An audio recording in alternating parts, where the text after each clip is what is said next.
for everything. They are just, puppets, man. They do whatever they are told to do.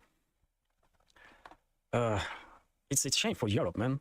European states used to be, great during the history, man. Some of those states have unbelievable past, and now they are just colonies, man, like colonies of US. And US ambassador is a real boss in these countries, like in France, in Germany, in just any country, man. In Italy, in Spain. US ambassador is a real ruler in those countries. And they can order leaders of those countries to stay in their knees and kiss flag of US, by the way, and they will. They will. 100%. That's what they are, man. Just dogs that do whatever they are told to do. Simple as that. Anyway, I have no respect for the so-called Western elites, and I will never have any respect for such animals, for sure. But let's continue. Bulgaria, by the way, slaps tax on Russian gas. Okay, they want Europeans to pay more for energy. Okay, they will pay more for energy because eventually, if they put additional $10, let's say, for 100 cubic meter of Russian gas, that's what they are planning to do. Eventually, who's going to pay for this? Of course, European taxpayers, ordinary European households that are already struggling with prices and inflation and some economical situations in their countries because of these crazy puppets that are run their countries under orders of Washington and London.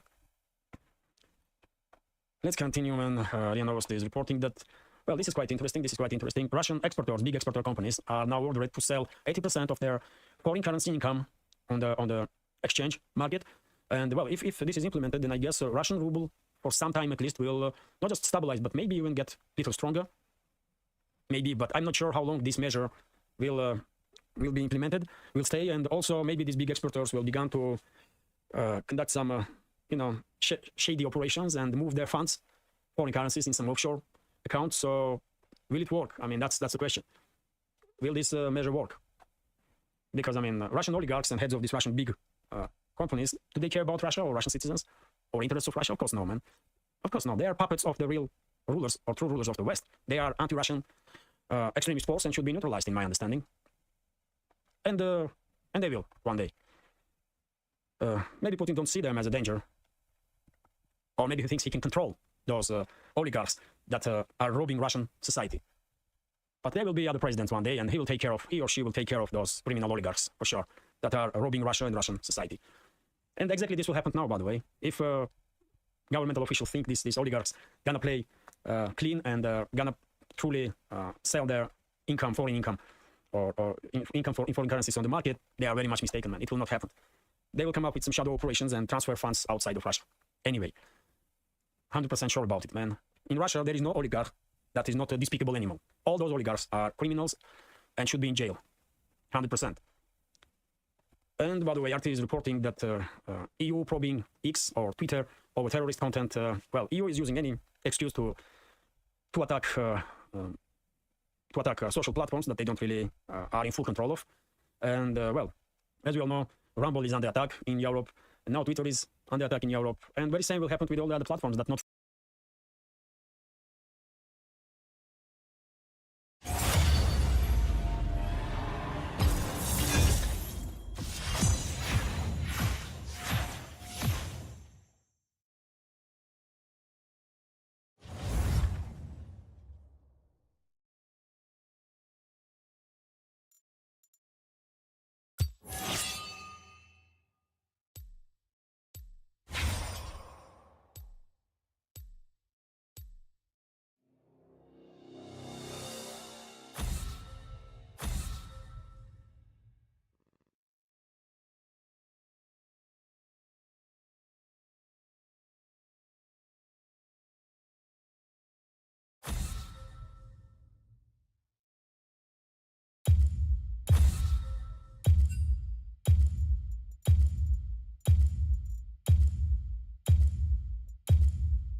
Слышим о планах подготовки наземной операции в Газе. Но мы с вами так понимаем, что как-то совсем уже полупрофессионально. Для использования тяжелой техники в жилых районах это сложное дело. Чревато серьезными последствиями для всех сторон. А без техники это значит в тех же самых жилых застройках там, проводить эти операции еще сложнее. Ну и самое главное, что потери среди гражданских лиц будут абсолютно неприемлемы. This is my video update from Belgrade, Serbia on this Saturday early evening, October the 14th. Let's talk about some news. And let's start things off with the Israeli ground offensive into the north of Gaza.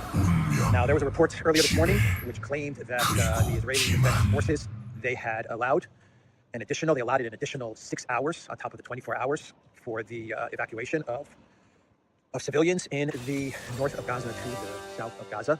And that 6 hours has expired. It expired at around 4 or 5 p.m. Israeli time. And I don't know what has happened since then, to be quite honest. There are reports that the Israeli ground forces, it looks like they are preparing for a ground operation into the north of Gaza. We have just a lot of airstrikes on Gaza, which are taking place, it seems, round the clock. A lot of missiles, a lot of bombs being dropped on Gaza, but we have yet to see the big operation, the ground operation. Netanyahu visited what you would call the front lines, I guess, and he was with Israeli troops. And there are reports of Israeli raids into Gaza, but they're being defined as localized raids. That is what they're calling them. And these raids are meant to eliminate Hamas while looking for hostages. This is what the IDF, the Defense Forces, Israeli Defense Forces, posted on Twitter X. So that is where we are. That is where we are at the moment. There is a lot of news which talks about the operation starting, or it started, or it's about to start, or there are indications that it's being prepared. I think within the next, 24 to 48 hours, we could see something start, maybe sooner, maybe later, I just don't know.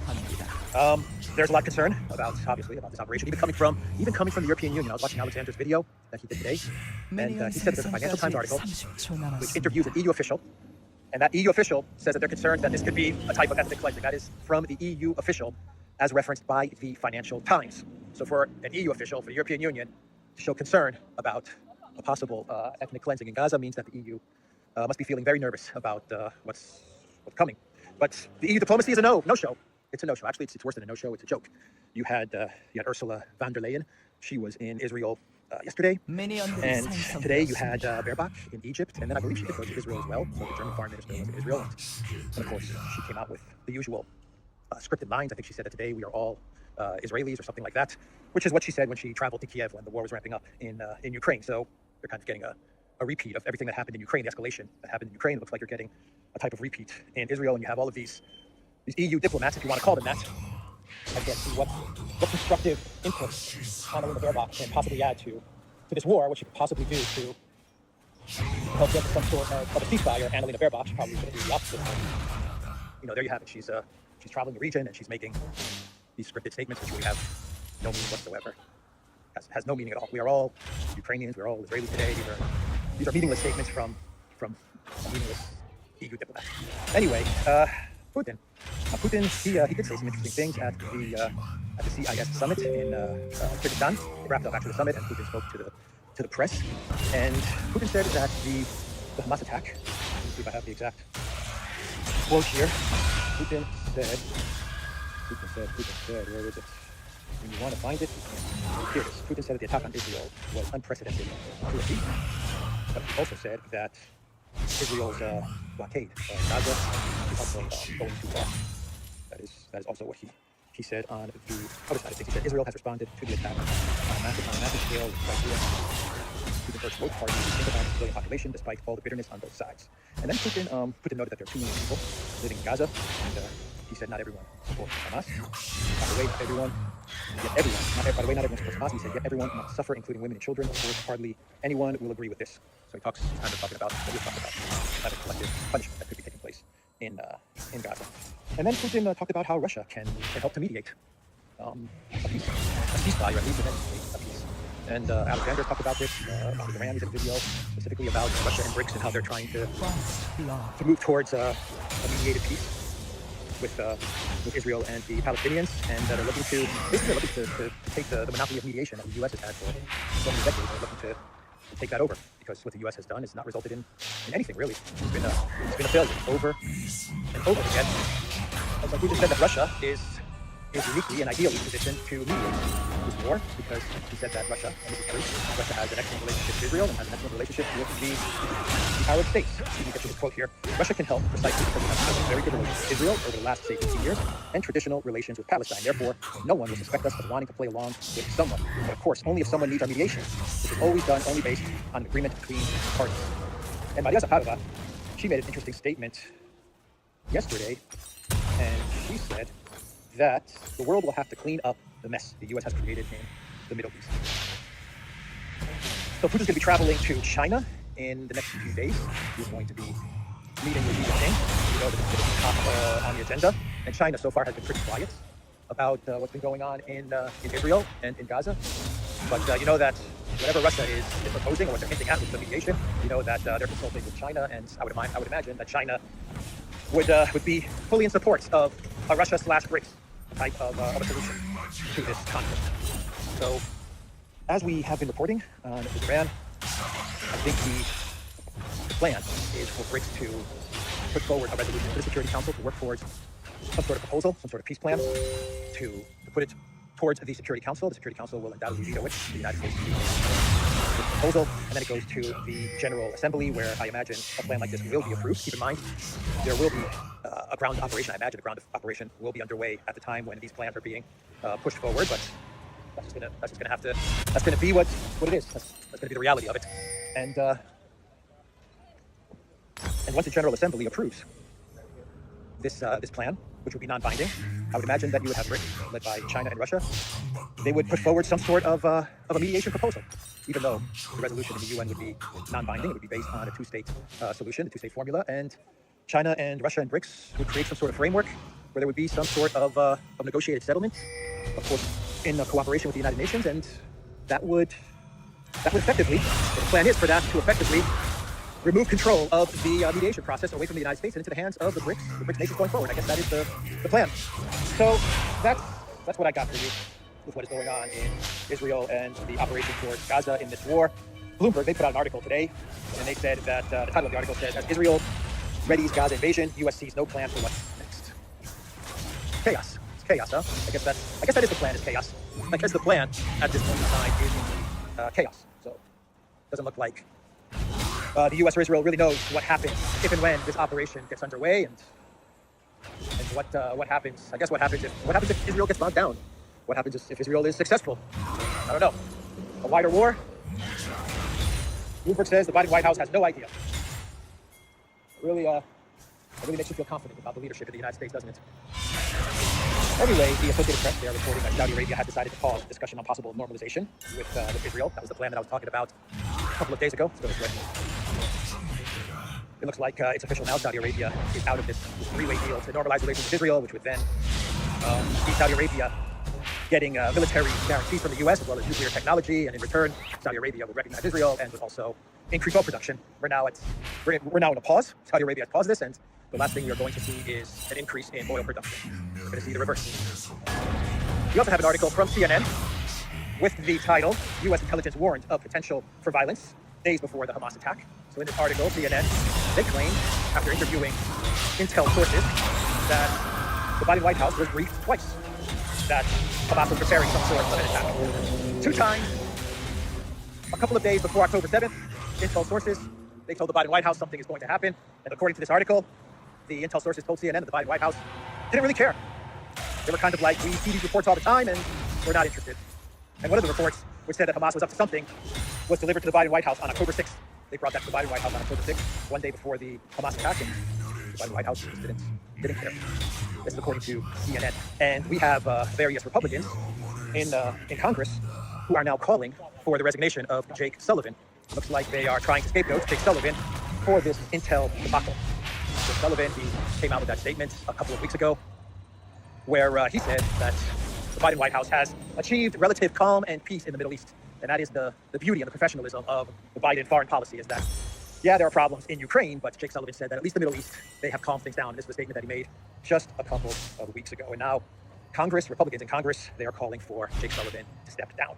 And finally, before we pivot a bit to some news from Ukraine and Poland, because we have elections in Poland tomorrow, there is the statement from Lloyd Austin when he was in Israel, talking about military aid to Israel, and Lloyd Austin was asked about whether the U.S. Military would be able to supply weapons and military aid to both Israel and Ukraine, and Lloyd Austin, he said, the scripted line that all U.S. politicians love to say when they are asked these type of questions. Boy, do they love to say this line. Lloyd Austin said that Washington can still walk and chew gum at the same time, meaning that Washington, the Pentagon, will indeed, or at least they feel, they feel they can supply military aid to both Ukraine and Israel without a problem. Because for neocons, everything is infinite. Nothing is finite for neocons. Everything is infinite. Even though you have a lot of military experts, the majority of military experts are saying that right now, Israel weapon needs do not overlap with Ukraine. Once the ground operation is underway, then Israel will have pretty much the same type of weapons, including the ammo that Ukraine needs. And so the Pentagon is going to have to make a decision. Is it Israel or is it Ukraine? And we know the answer to that. Keep in mind, this is ammunition. So the collective weapons already pretty sure about. So anyway, they can always walk and chew gum because nothing is finite, including weapons, definitely money, money printing. It's infinite for the neocons. Anyway, The Spectator, switching a bit to Ukraine, The Spectator, they have a title. Russia is trying to break through Ukraine's front line for winter. Putin is weaponizing winter. Yeah. You know, it's been a year and a half, more than a year and a half, of the conflict in Ukraine. And the collective West media, they still don't get it. They still think that Russia is obsessed with territory. They still haven't understood that for Russia, it's not really about territory. It's about annihilating the opposing army. But they still think it's all about territory. They think that Russia is desperate to break through defensive lines this winter. Sure, if they do, they do. If the defensive lines of Ukraine collapse, they collapse. But to me, it looks like Russia has just created the dynamics of another cauldron, or close to an encircled cauldron, where they can annihilate as much of the Ukraine military as possible. Before the winter ends, probably during the entire winter, because Ukraine, the Zelensky regime, keeps on feeding its military into the cauldron, because unlike Russia, the Ukraine military is obsessed with territory. The more territory they gain, they feel the more money they can request from the collective West. That's the trap that they are in, the Zelensky regime. And finally, well, how about a pre-clown world? And then we'll get to a clown world. We have Borrell in China. So after like 3 attempts to finally get the okay to travel to China, the chief EU diplomat, Joseph Borrell, he made it to China, and the meetings did not go they did not go well at all. Actually, the meetings went so bad that Borrell was even complaining about the fact that China doesn't take the EU seriously. That is what Borrell said. And let me see if I have his exact quote, because it's pretty funny what Borrell said. It's very funny what Borrell said. Let's see here. Jungle Joseph. Here is what Jungle Joseph said. Cooperation is very much important. This is what Borrell told the press conference, ending a 3-day visit that had twice been postponed. Europe takes China very, very seriously, he said. We also expect to be considered not through the lens of our relationship with others, but in ourselves. Since the war in Ukraine, Europe has become a geopolitical power, Borrell said. We want to talk to China with this approach. These people really are delusional, huh? They really, really are delusional. Yo, bro, Borrell, they blew up the Nord Stream pipeline and you guys did nothing. Your own allies blew up the Nord Stream pipeline and you guys did nothing. How could you expect China to take you all seriously? Come on, Joseph. Please take us seriously. We demand to be taken seriously. You're like little children, man. You're like little children. Yeah, I bet you the Chinese got a good laugh at that statement from Jungle Joseph. And let's do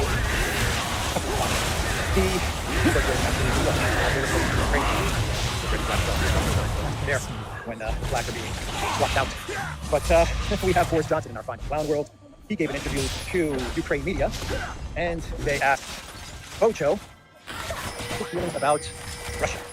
How do you feel about Russia, Mr. Former Prime Minister Boris Johnson? Boris Johnson responded by saying, I'm still a Russophile. I admire Russian civilization. Only a fool will not admire it. Yeah, right.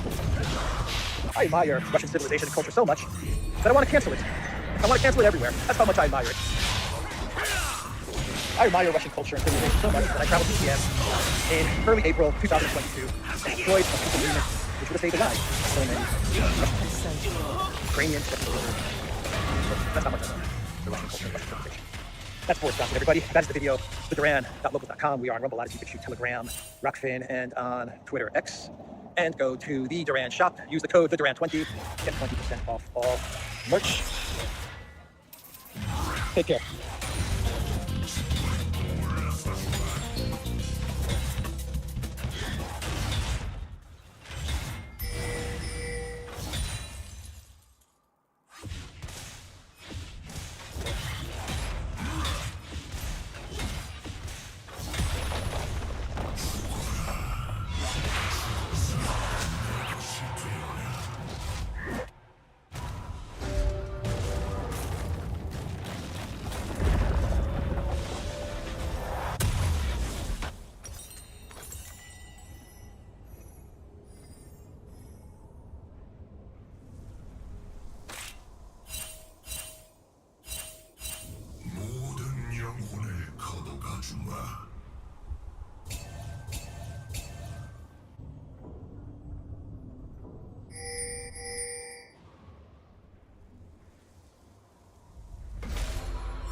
죽음은 지치는 법이 없지.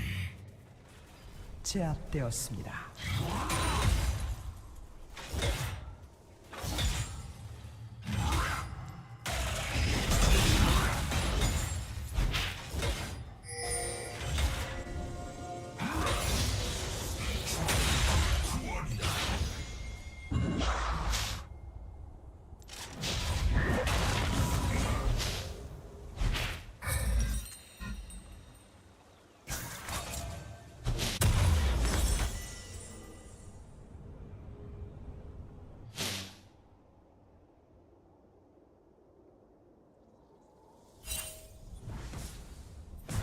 거짓된 목적 앞에 눈먼 어린 양들이여.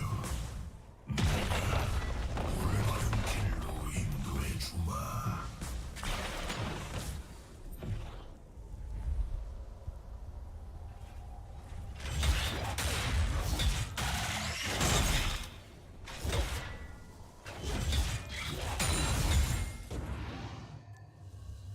아군이 당했습니다. 죽음을 두려워하지 마.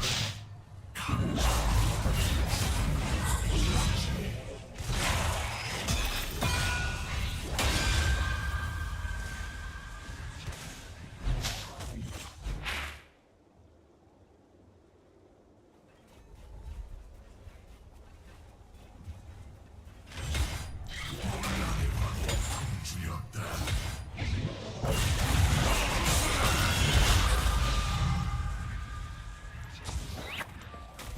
포탑이 파괴되었습니다.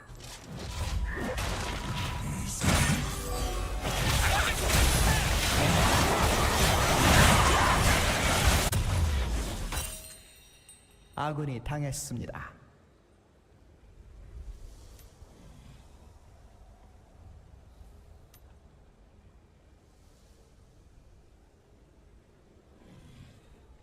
제압되었습니다. 아군이 당했습니다. 적이 학살 중입니다. 적이 미쳐 날뛰고 있습니다.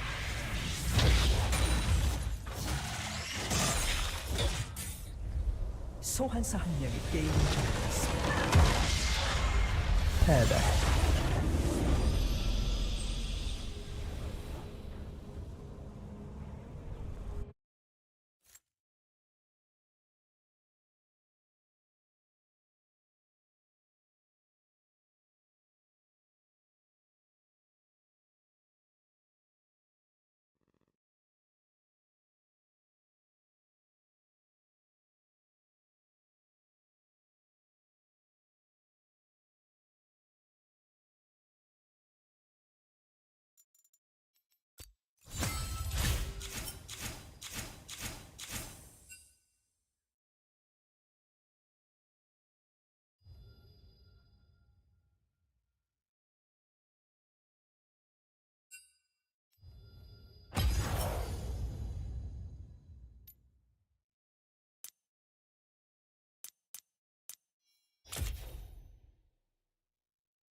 Alright guys, for today's video, I am going to be showing you how to play Akali like a pro in just a few hours. If you guys watch the entire thing, you will know every last mechanic, combo, outplay, and how to generally play the champion to carry 1v9 and just climb elo in general, so enjoy the video.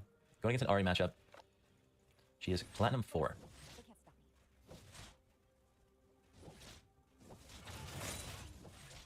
Oh, she didn't get a light sheet off it. Must be tripping because I thought she W autoed.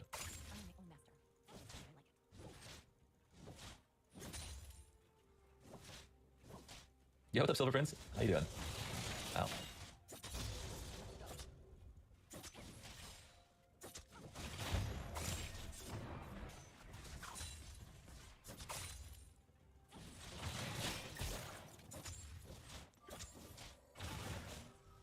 Amazing gank. It's pretty huge, I'm not gonna lie. I'm not sure what that was. He didn't even wait until I had 3, but that's okay. Wait, yeah, whatever.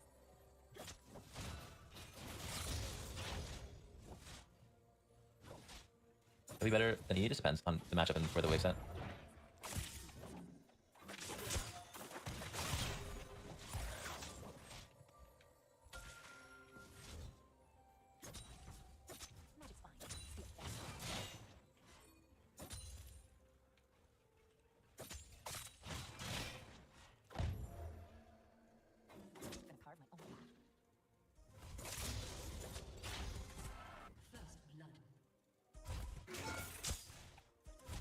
I almost did it. I almost did it.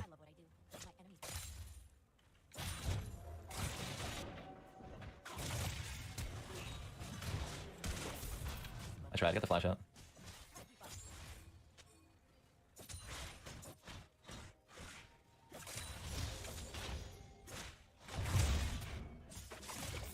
What an idiot. Just give it. That's fine. That guy kind of griefed. Fan, how you been calling? Oh, bro, since season 1. Sorry, I saw your message, bro. I just saw it now.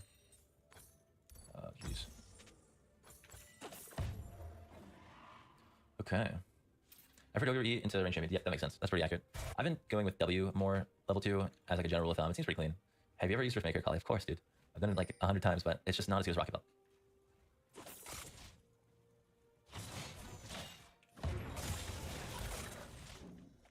You like it? It's not as good. I don't like it, honestly. They need to buff First Maker. It's like very weak. It's an item overall. Is Naruto not better? Rocket Belt's better because you snowball easier. Goodbye. Damn, I hit 6? I didn't even realize I hit 6. I already had flashes, you still died.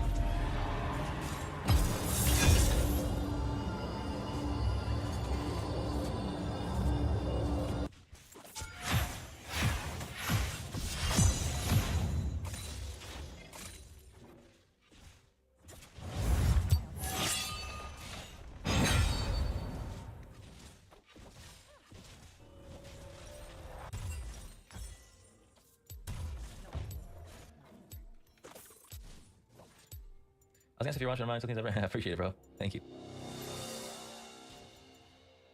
Like you're gonna call it? Yeah, but it's not as good as Conquer, so therefore no. I guess you could say, because if it's not the best, then it's bad, I suppose. Oh my gosh, I almost misclicked. Bro, I misclicked that so bad. Almost lost the cannon over it. Oh shit.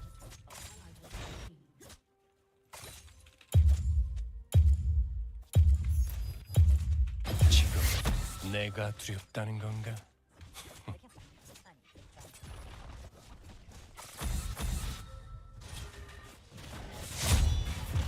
What the fuck? Finding problems disappear.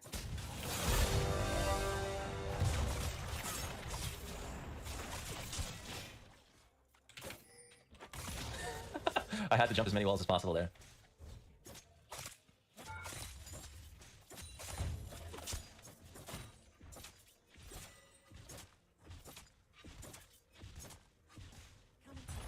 Or rank is this? This is platinum.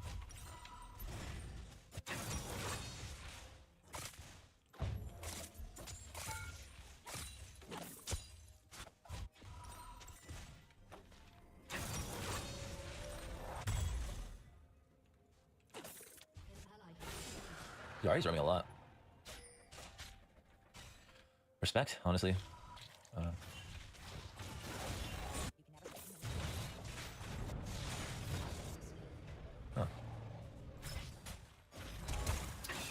Love God. Alright, we still got her, I'm happy. What the hell is Raven doing?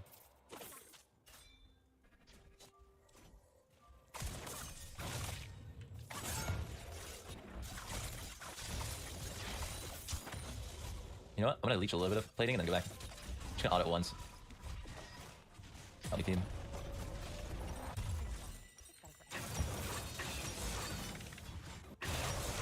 This Ahri is a boss, dude. All the roaming.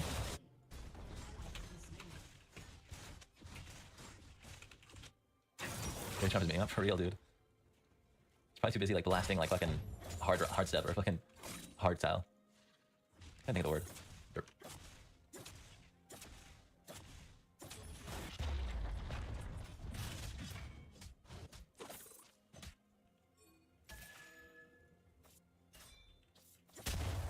He's not there? That is blue? What the fuck?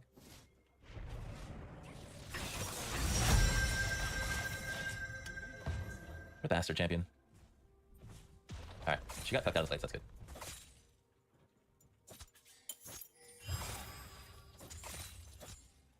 Oops. It's sad that you run. You know what? I'm just gonna go for mid. 지배 그리고 기만.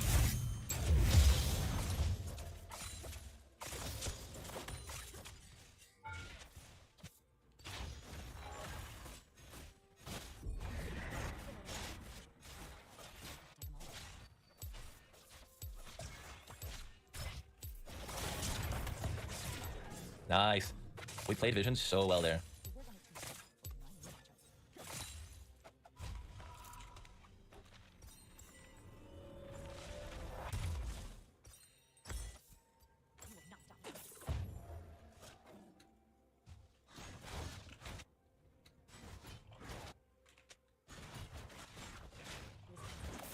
Oh, god damn it.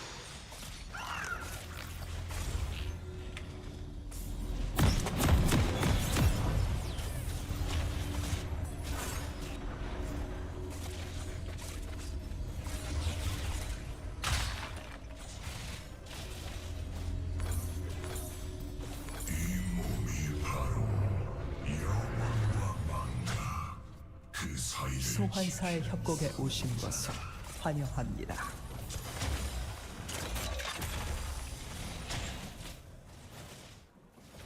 미니언 생성까지 30초 남았습니다. What the fuck? There's two plants right on top of each other. I lost my E on that.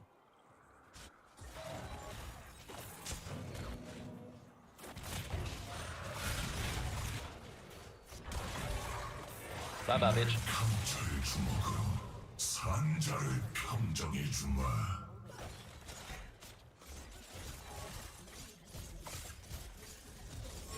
미니언들이 생성되었습니다.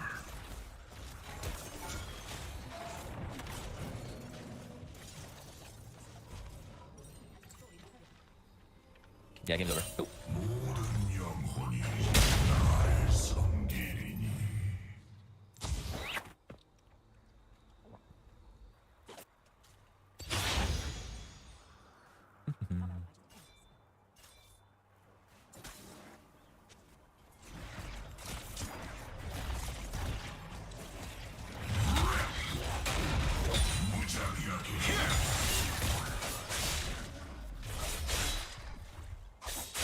Yo, what's up, Shallow?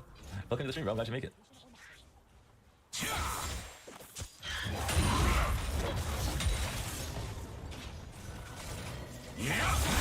Bro, I don't have a zone, it's my bad. 끝없는 영광을 향해 전진하라. I was almost starting to be a lot of gold. 1,000 plus like 500 gold. How's it night? Hey, what's up, Dabby? Night's good. Night's really good, actually. I'm still struggling to get an APS roll video. I tried to do it in a row. My teams are cursed. I always rob shit when I make that video. But one day. It'll be very soon. 이미 죽어 있다.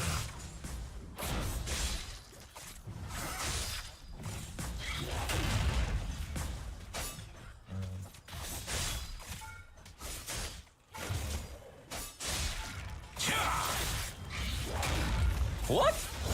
There were minions. Hold the fucking throne. Why did it re-aggro me? I'm sorry, but what?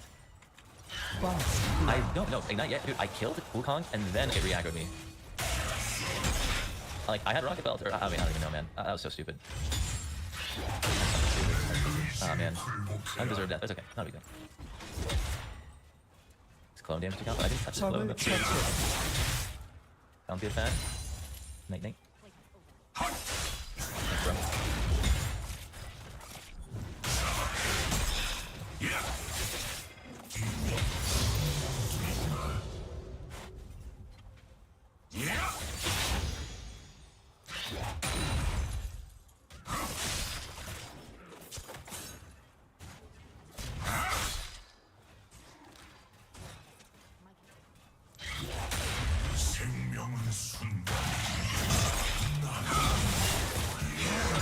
적을 처치했습니다.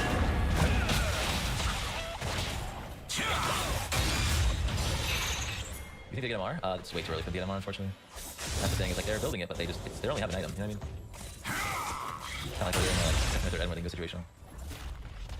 필면의 공포로 이 모란의 마음을 기절했지.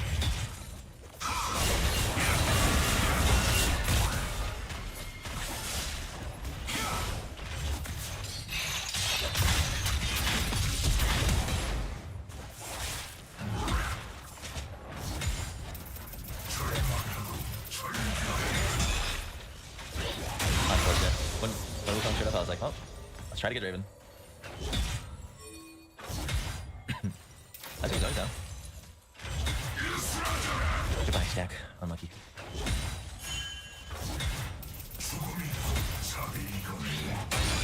We'll probably wins, that's true. Yeah, what's up, Cully? Have a go. Nocturne's just, yeah. Nocturne's having a whole range of emotions. Most of them are inting.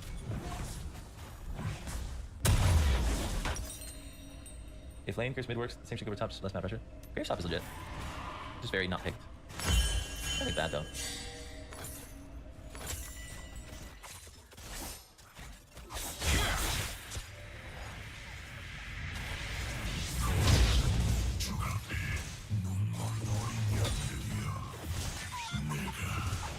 I would actually one-shot him.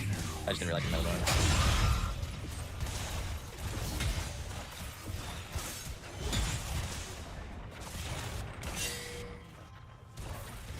Dude, we almost get him off. I almost died though, so I'll take it.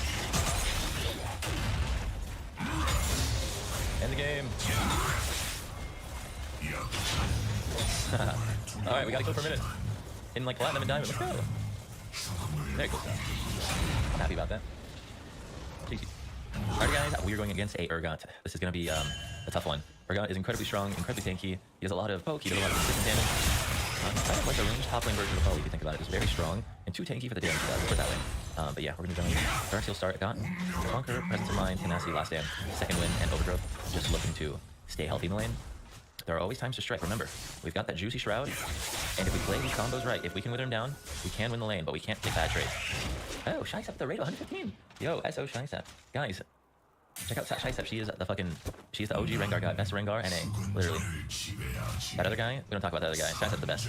Yo, thank you so much, Shai. We're also doing a secret collab together that I can't talk about, but it's a secret, but we're doing this crazy event that'll be posted in a few weeks. It may or may not include Mr. Beast for League of Legends. Alright. You guys that's okay, all good. Alright, let's do this. Okay, good trade right there. I mean, he's just dead. Can I steal with my E though? Good question. Give me it. Yes. Stole it, stole it, stole it. Okay, amazing stream, Shai. Thank you so much again. Alright, we're gonna just wave and run as fast as we can. I'm literally trying to last as fast as possible. It is going very slow. Alright. We'll walk waving. Aha. There we go. Let's get the stupid wave in. Come on, stupid wave, get in. Come on. Thank you, appreciate it. I'm not saying I played the champion a few times. 적에게 당했습니다. Hell yeah. You're not that weak because your E does so much damage and it bronzes your passive twice. That's not that weak. I think that's the misconception with the Kali that everyone, like, no one gets is like, she's just fucking broken the entire game. Until AD carries MR, then you're useless. Mad Giants first, I don't think so.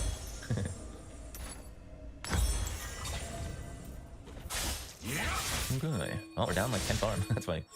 But to be fair, this guy is just like a nightmare to try and like exist against. You literally just have to look for openings to like chunk him out, and that's it. Now I can't do shit for 20 seconds because my shroud's down.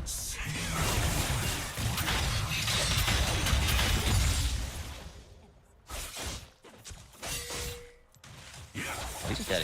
If he thinks that I can't 2v1 them, I don't want to lose this cannon, man. I gotta kill him quick. Shit, I don't lose this cannon if I take too long. Come on, just fucking die already. Okay, okay. There's a wave. I'm gonna Q a little bit of it. So if I do go in on him, I can just Q the wave in the middle of it. Oh no. Yikes. Okay, Okay, this is good. This is good. Now I really get the wave first. Yo, Beer Man with a raid too. Oh my god. Yo, can we get a shit? Yes, thank you so much for the shout out. Guys, two are literally the greatest in the world. Beer Man and Shy Step giving us the raid. Thank you guys. Appreciate you. Nice. How do you angle and more flank the tower? How's it going? It's good. It's good. I'm just recording a bunch of unedited content. Right now I'm making a movie. One of those 4-hour-long videos for the ad revenue. And just like share like, you know, all the educational content. But yeah, it's fun. Look at the fun. Thank you. Appreciate it. You should check out the sweat. Like the better version. Alright, what's your hardest matchup? Action or Pantheon? Flying to the tower is part of the fun? Oh my god. What the fuck? That guy scared the hell out of me. You know what? See, this is why you don't want to get hit by the tower. Because I literally would have been execute threshold. I'm just saying, think about it.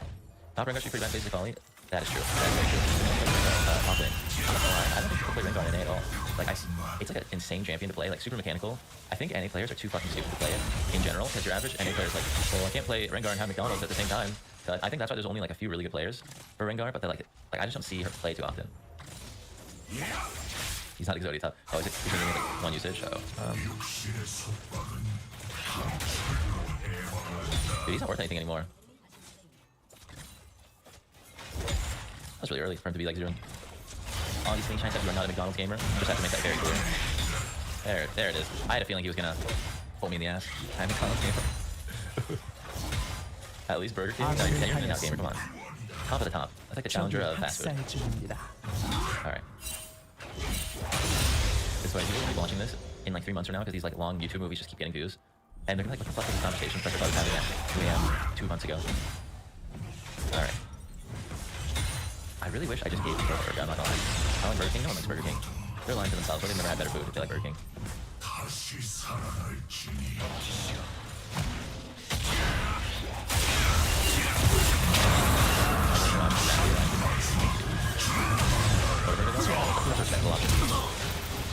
Good texting, gentlemen.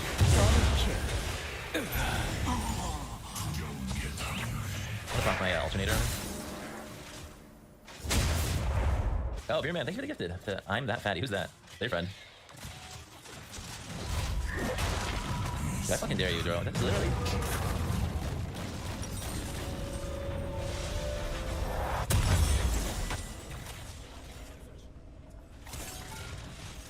Yes! I got executed by him. I'll take it, dude. Alright. He needs to kill me for the gold reset. No one else. Nice. Yes, reset the gold, baby. Why are you doing that? I mean, doggy. Oh, thank God he's the support. Okay, I'm gonna literally lose that, though.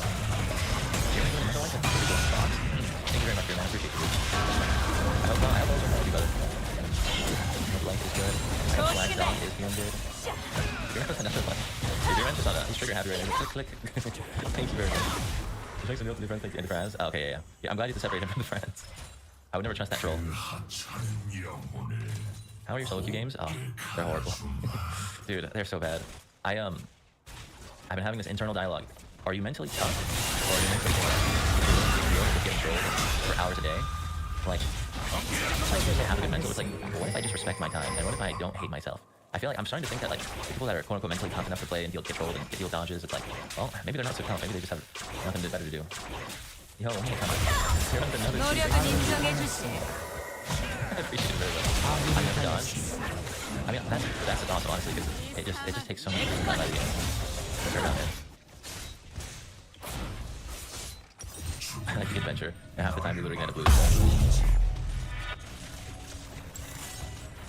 Yes, see the gold reset, let's go. What if I feel like Echo's gonna W, and I want to be a one step to the right?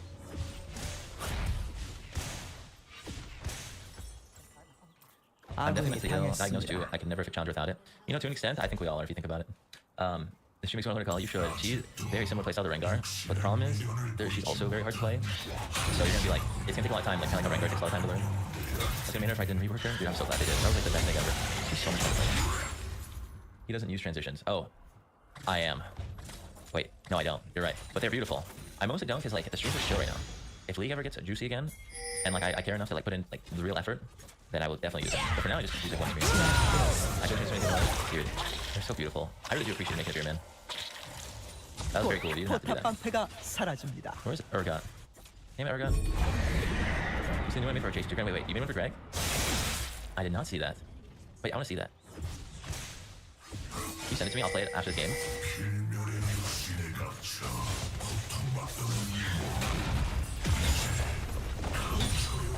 Oh, I get the back of this.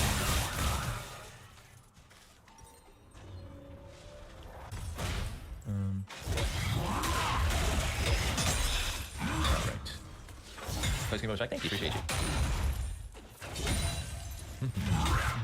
I love, dude, the fact that when you play top lane and you get the second tower, you get a bonus. You get like 500 gold local. That's so crazy, man. Because like mid lane, you only get like 300 from the second one. 포탑을 파괴했습니다. Let's just die here.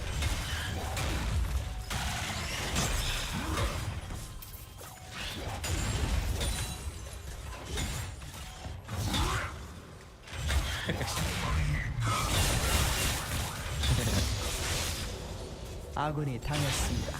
Okay, boosted, what the hell? That could just call me boosted, man. That's toxic. What if I do this? Pretend like I'm a booster.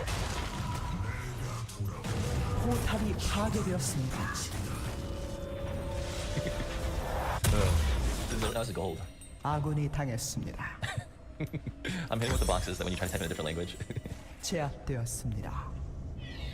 포탑이 파괴되었습니다. 포탑이 파괴되었습니다. That's just, you can't win. 적을 처치했습니다. Man, I'm not gonna lie. This tower's looking pretty juicy right now.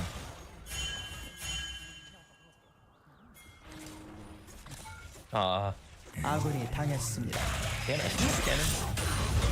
No, it's too tanky. How long would it take for me to get this whole thing? 적이 Damn it. 미쳐 날뛰고 있습니다.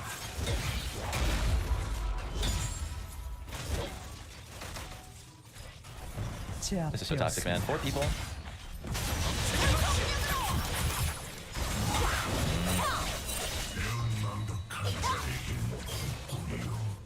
Get out of my jungle. 적이 학살 Cappuccinos. Alright. See why that's fine. You know what I actually love though? Night Blue.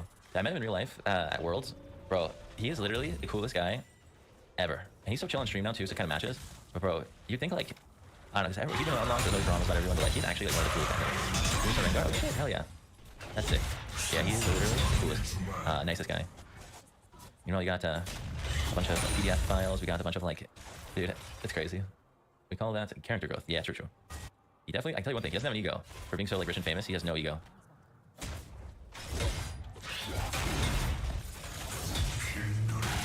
Oh. That's Leah, no. What am I doing? I'm just about this part. Okay. 적에게 당했습니다. Same thing. Plus like a bounty. Okay, well, I don't think I said hi to you. How you doing, brother? I hope you've been well. We go for trying to say that. No, for real though. I don't think I would have saved me if I was still Leah. 적을 처치했습니다. That's Bonnie, man. Bonnie wouldn't let me die, man. I know Bonnie's in there right now. He's like, fuck Tester Call. I let that guy die all the time. Also, I'm just kidding. I know there's like a 50% chance he's lurking. Oh. Where did health go? So we can start change it. It'll go great, bro. It's very standard stuff, right? So it's a bit of an annoying recovery, but it's nothing to be afraid of. I ran the wrong one. No, I must steal it. Let's go. Something else is true. Seems like 17 kills. How did that happen? You know what? That's fair. I have to compromise. Can I kill them? I don't have my ult.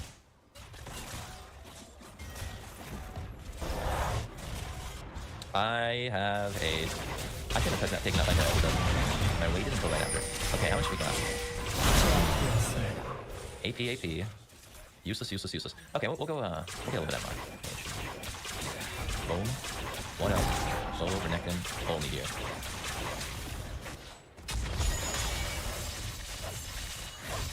And Shingle's report for not being skilled. Yeah, that was the thing.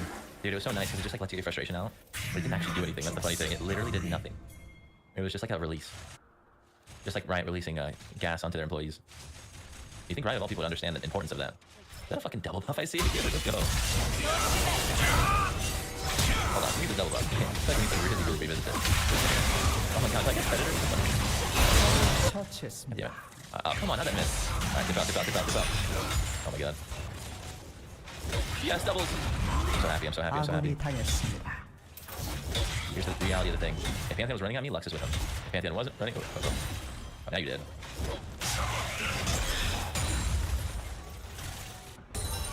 Warwick tried to KS. What the 포탑을 fuck? 파괴했습니다. You guys see that? The cannon teleported, I think. Yo, DK, thank you so much for the first time. How the game's going? Good. The game's going great. 파괴되었습니다. Yeah, it's not actually the first game. Well, I had a Pantheon 1. Okay, we don't talk about that. If I could reset the gold for you, let's fucking go. I mean, Urgot had double, so I'm sure his gold is already reset, but still, we'll take it. 아군이 당했습니다. Okay. Yeah, I'm on bed. What the fuck? I'm like full build at 20 minutes. I need to see the game now. That was a for fun game. Can I take this? All right. I'm about to be 16. I shouldn't be. Oh, wait, no, it's long because I crashed. 적이 미쳐 날뛰고 있습니다. Hello. Oh god. Where's our team though? Yeah, well, you got it. This is a beat up group. Oh, that's smite. I think he would have been fine. I didn't? Okay. I will say, my team is dog shit all around the board. And we're getting max, so we actually lose this game. I go to one shot, you grow champion. Yeah. I got baited into him though, or into Pantheon, so that's all it was. It's okay. We can get a Rabadon, so we'll be one shotting them all. So poke, bro. What's he gonna do? Jump over the wall and one shot you? Alright. Well, at least I'll carry.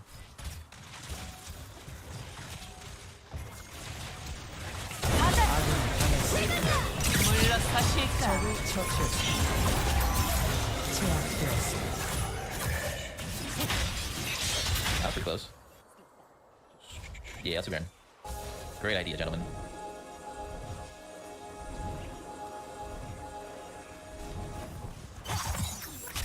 Literally just go right click. Oh my god. It was warded. Unlucky. Looks like it's with the sweeper.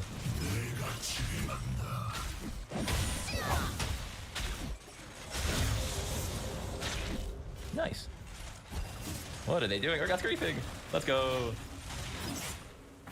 Thanks to the sweeper. He might be, how do you say? We'll say he has a micronutrient deficiency in his brain.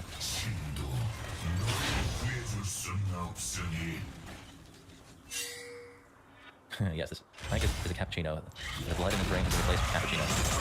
And that's why it doesn't work. 적을 도저히 막을 수 없습니다. Yeah, nearly maxed. Ooh, wait, this gone. Okay, look at that. That's actually gone. Okay. It might be. They probably just had a ward. 제압되었습니다. This is my, like, main smart account.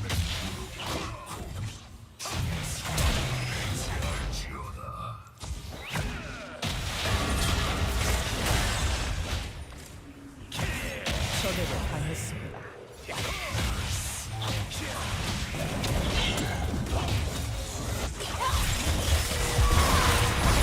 적을 처치했습니다. Oh, Jesus, thank you. My Lord and Savior. They can't lose. Let's go. That's crazy. Oh, man. 적이 전장을 지배하고 있습니다. Alright. That's my magic skill, literally. If he's out there, he's looking over me. If this is where, if they come at me, they're fucking cheating. That's all I can say. That's all I'm saying, man. If they came to that really random spot, they're ghosting. Oh, wait, it's my first assist? Ah, I didn't realize that. Damn. Holy crap.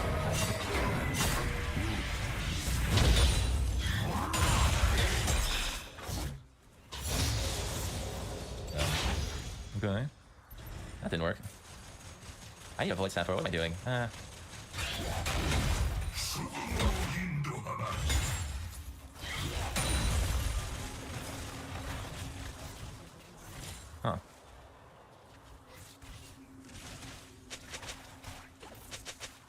This is insane. Oof, oof. Get the fucking dragon or something. Literally anything.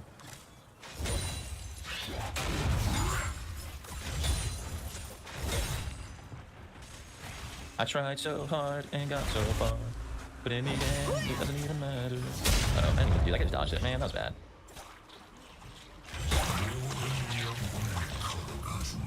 Oops. That's a grief. Get him. Get him. Get him.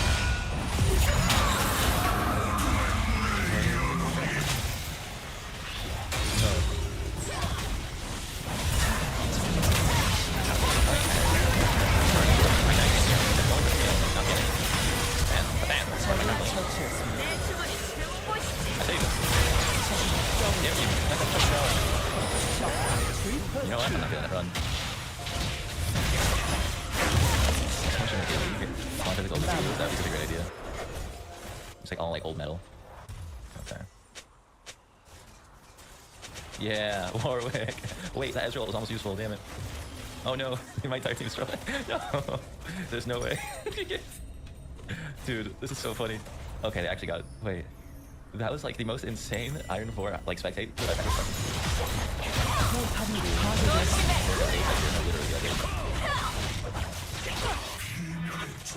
억제기가 파괴되었습니다. Hello, good game. 포탑이 파괴되었습니다. 30 kills. 30 kills. 31 kills. 31! Oh, alright, GG. GG moderately difficult. Honestly, that was a 1v9. I'm just saying, that was crazy. That was definitely the best game I've played in a very long time. I'm happy about it. GG. Well played.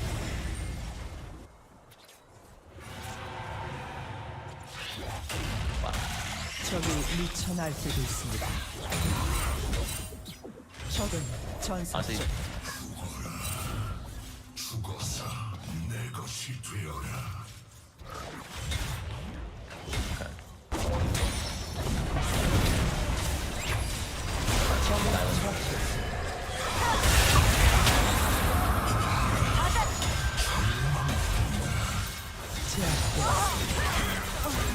적이 학살 중입니다.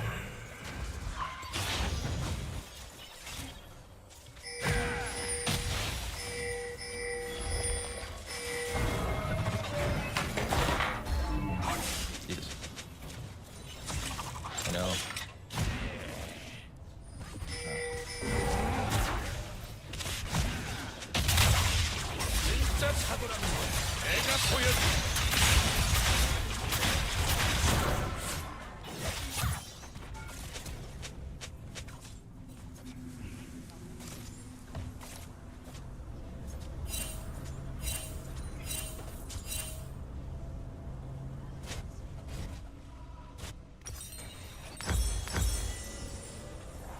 죽음은 날 막을 수 없지.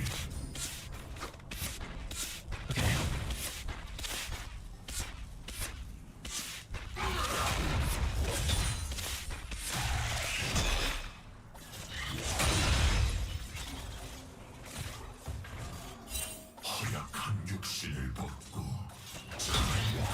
적은 전사 중.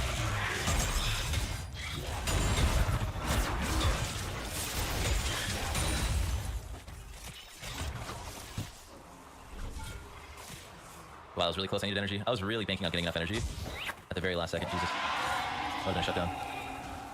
그녀의 육신 벗어버린 지 오래.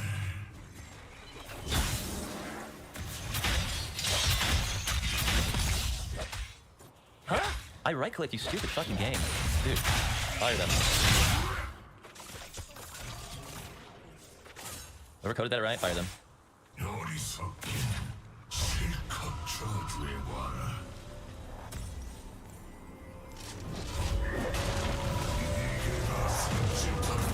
Who's fired? Okay. Blame shot ladder. Guy clearly started 1-0-1. Rank is this? This is like platinum.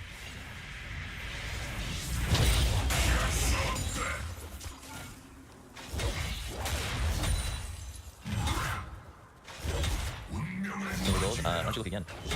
RPG? Wait, how's that possible? I was just playing in flat? Is that true? I'm so confused. There's no way. How's that possible? I literally just won in flat. 아군이 I've been 당했습니다. fucking D-rank. Looked up, dude. That's crazy. Oh, maybe it's 적은 Smurfs.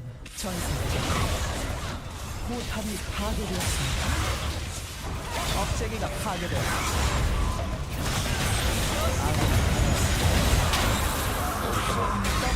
Okay, so they're Smurfs. I guess. They're Smurfs. 포탑이 파괴되었습니다. you're level 8, get a Smurf Young's level 5. You know what happens at level 8? You know level 5 Young has level 8 both. 포탑이 파괴되었습니다.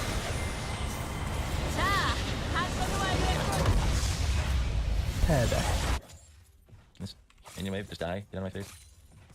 Alright, Young's gone.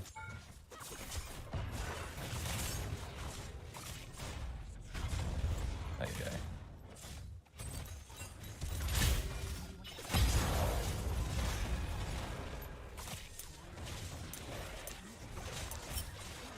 Ah. Eh.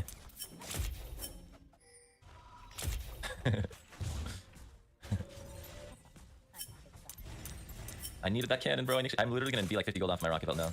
That's because he autoed it. I don't have energy. Give me my precious.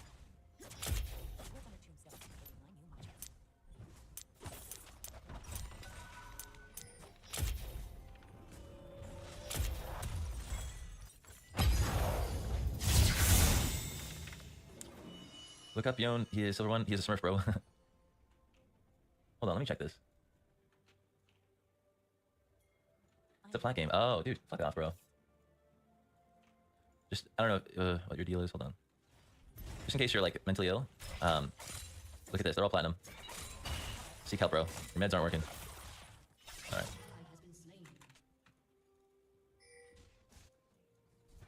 What is going on?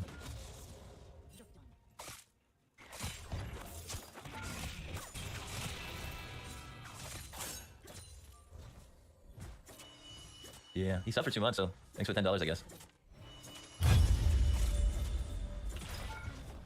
My brother's trying to go back in the cage for real, bro. Jesus Christ. It's real prompt day. Seems like it.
Oh, I'm dead. Holy shit. Oh my god, what the I love the annoying angle. That's what happens to me every time I play top lane in high yellow. The Jace just blocks me from even farming. The fact that I don't have second wind is actually disgusting. But it's a better late game that I'm playing, so it's all good. You only lose until 6. It's like, what the hell does this guy possibly do against you? At least Rengar is not a champion that can just come up to my tower and dive me. The pain is almost over. Oh, let's go! Oh my god. Hey.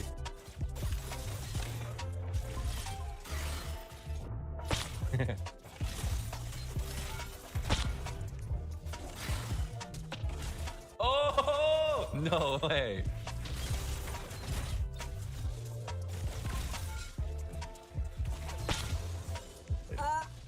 Where's Jace? Where's that noob guy? Oh, there's this.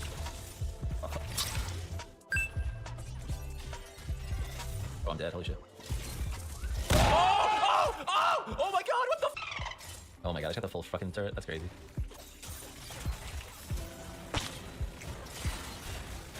Oh my god, that was— oh my god, I thought that was the enemy. I should have gotten the Sonias a long time ago.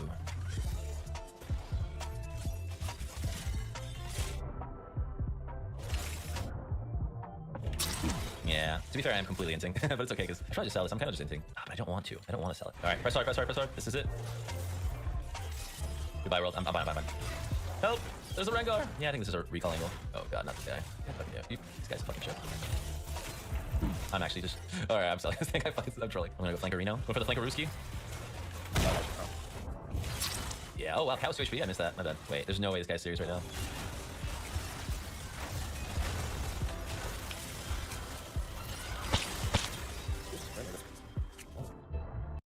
Wash, but. Oh my god, I'm so sorry. Poor guy. Ooh, that's everyone again. Man, I could have dipped out. My bad. Alright, that was a fun one. That was a great one.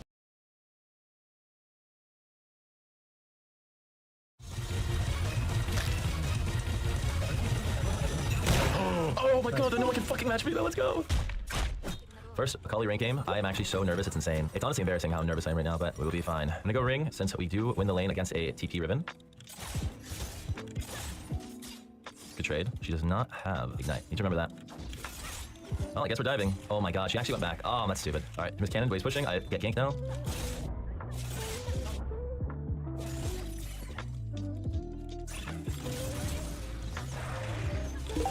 Fuck. Oh, I wasted it. That's fine, that's fine. I didn't think you get the Q off, to be honest with you. All good, we got kill, right? That's good.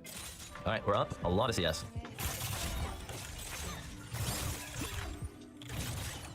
Yes! Oh, fuck me. Oh god. Alright, fine. Yeah, she's insane. Alright, Faker, doing any more. I heard about this. In Korea, they have big mechanics, so they don't build defensive, they don't go tank, they just kill everyone as fast as possible, which is fucking awesome for me, because tanks make me want to run it down. I could have fucking queued. Oh my god, I didn't do it right. I actually just griefed. There's good news to this. The fact that I died means she might actually fight me outside of her turret. Cool. So far so good.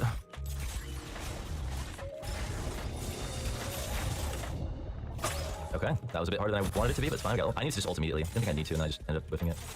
Oh, Riven's bot. Means we keep going. Alright, that's another tower. I didn't even need to ult. Let's go. We keep going. If Nia's chasing. Oh my god. Yeah, we won. I mean, I'm calling a little bit early, but we definitely won this game.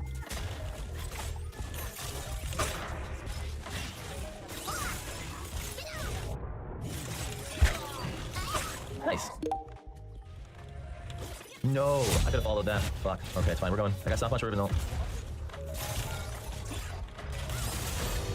It's fine. Bro, what? Alright, note to self. Don't ever press Q on a jungle camp to help your teammate.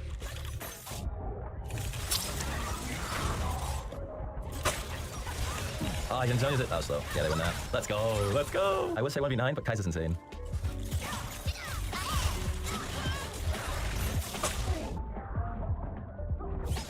Wow, the flash.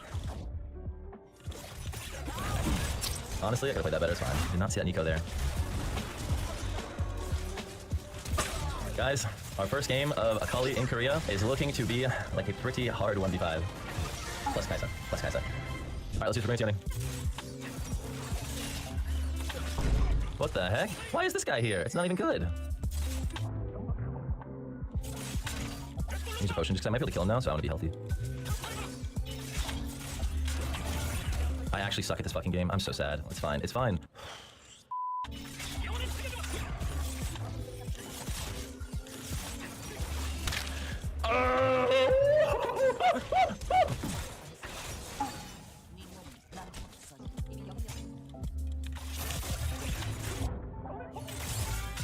Let's fucking go. Alright, that's huge. We can crash can, I think.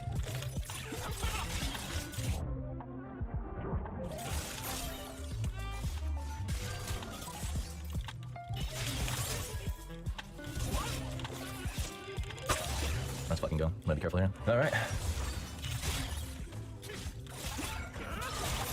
There it is. I knew I could get him to ult me into safety there. I'm actually gonna let this first plate die. Deny him off the plate.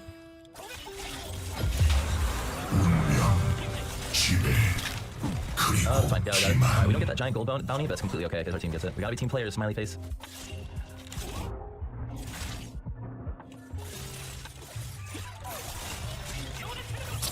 Okay. I got Dark Soul stacks, that's good.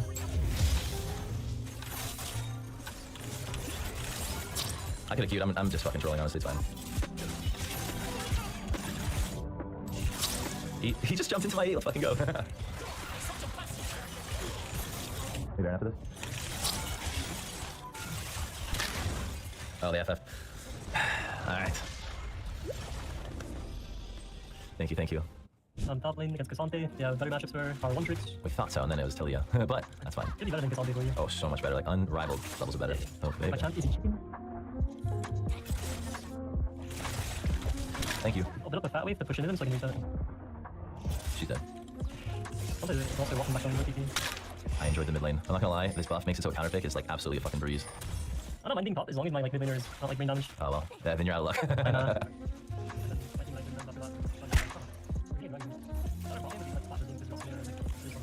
Dude, I just made the sexiest combo. That tower. Oh, fuck me in the ass.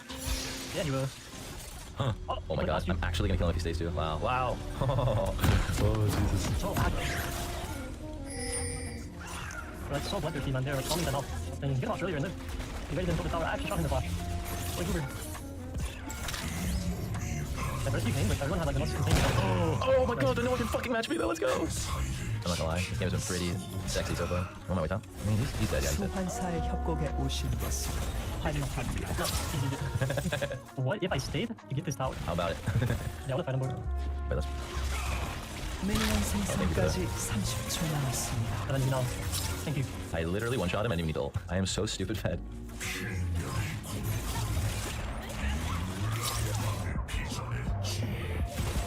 Directly or just turn the fight? Oh, oh.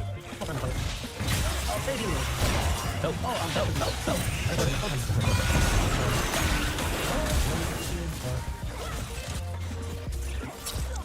ITP, go, go, go. Kill him. I just one shot Samir without ult. Can I one shot this Cassante?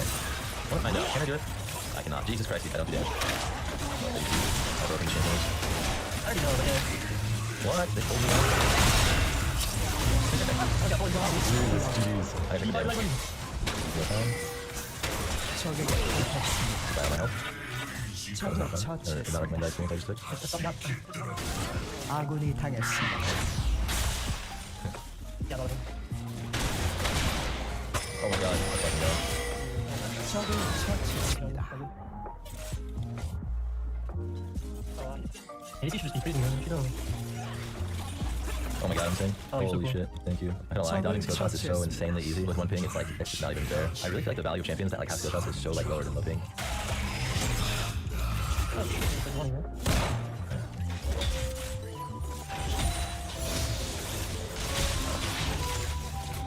Jesus. It honestly feels like she's trolling. It seems like whenever we play top lane, we just snowball. Yeah, welcome to the box, so it's really good. Oh my god, I should have. Oh, I can't do very passing today. Like, that combo's actually not possible in this game. That's crazy. Get the light open. Alright.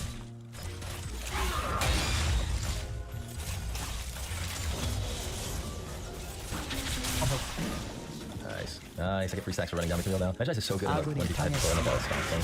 Oh, I'm going on there now, so. Shoot, I feel so broken right now. That's crazy. I think we're gonna have that in like 2 seconds. I'm gonna dive whoever shows up mid for some game. Alright, come on, man, let me get some. Dude, I swear to God, the combos are so much faster like every other day. Damn, Tower, you hurt. GG. Oh man, that's fun. That was fun. 이 필멸의 육신에서 풍기는 사악취.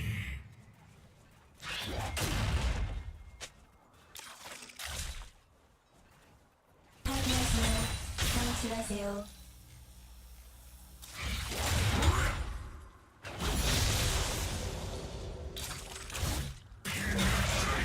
여기다.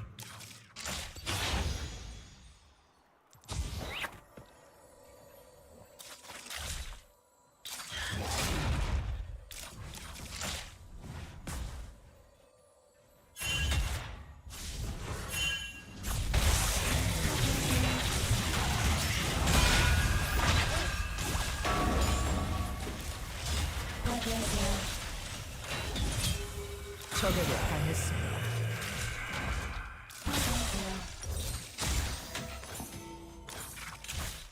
죽음은 날 막을 수 없지.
먼지처럼 하찮은 존재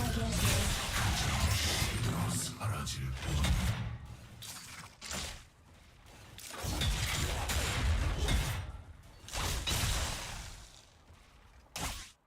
아군이 당했습니다.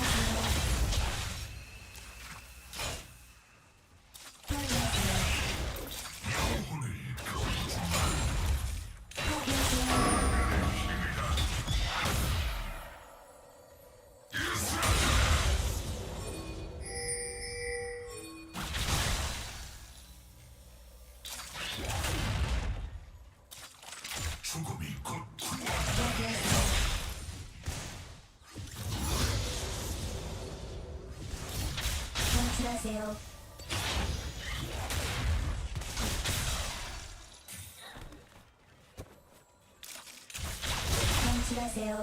내 감철을 적을 처치했습니다.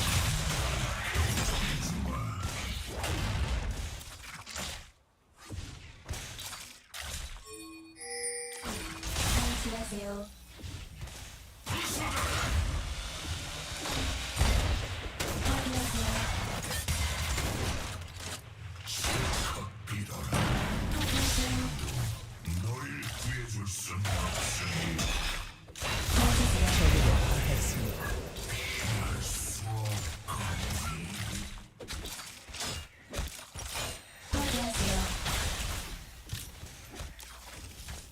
빌려의 족쇄 따위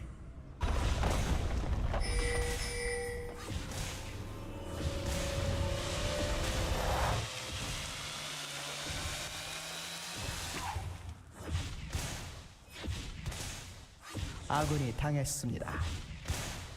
자격이 있는 자는 왕과 되리라.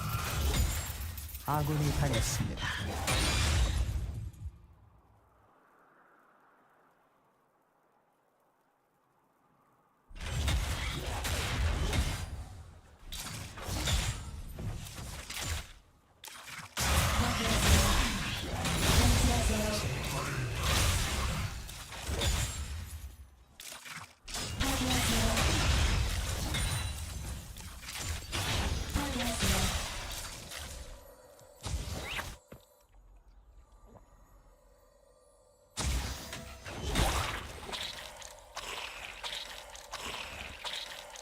빛의 몸을 숨기는 겁쟁이들, 내가 영원한 어둠을 선사해주마.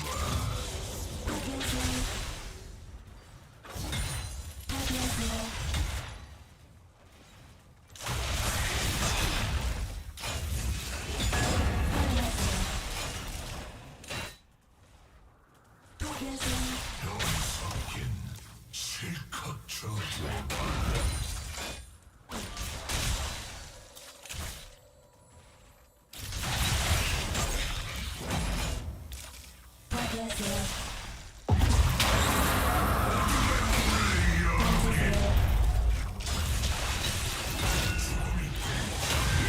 적을 발사했습니다.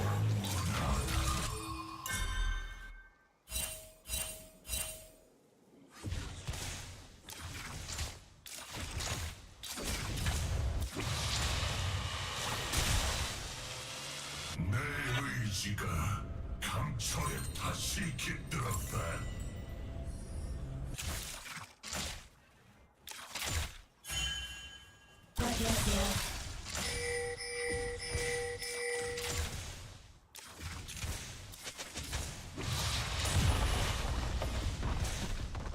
공포에 떨든 발밑에 조아리던 사람 아군이 당했습니다. 어차피 날 섬기게 될 거야.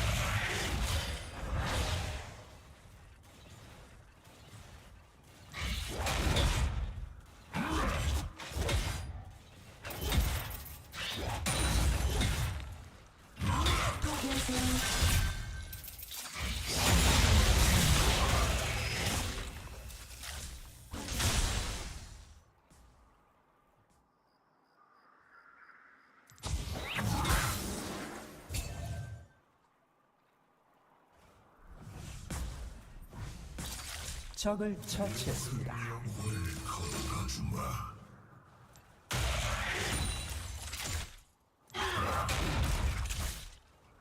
파괴하세요. 파괴하세요. 파괴하세요. 필멸의 방지하세요.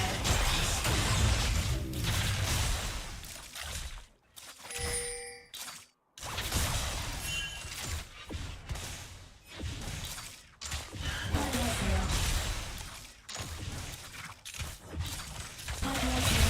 적이 학살 중입니다.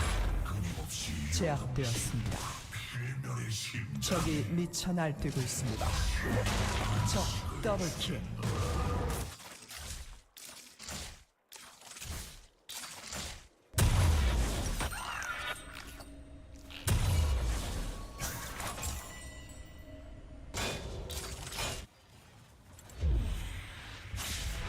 산자의 모두 내가 지배한다.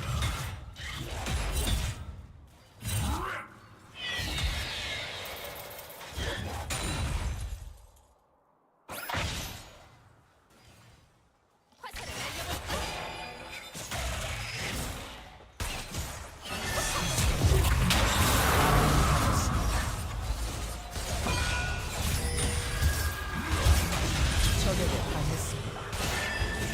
포탑이 파괴되었습니다. 적이 학살 중입니다. 파괴하세요.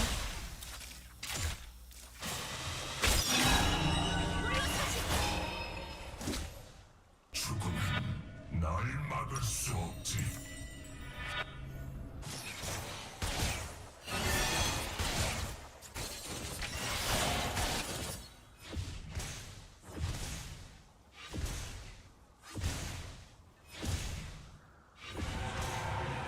필멸의 육신에 갇혀 고통받던 이 몸은 이제 강철의 화신으로 거듭났다.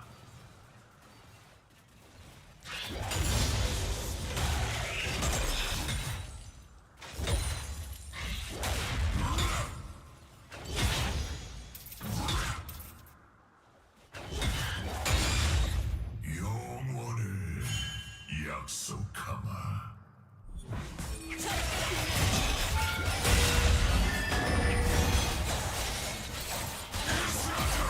곧 포탑 방패가 사라집니다. 적에게 당했습니다. 적을 처치했습니다. 적을 처치했습니다.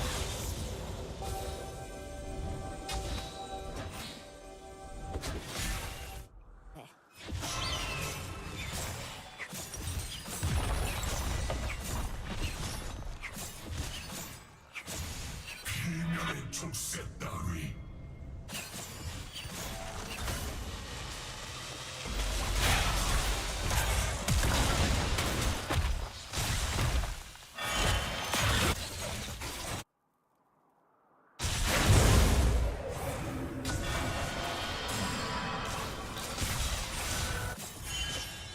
포탑이 파괴되었습니다.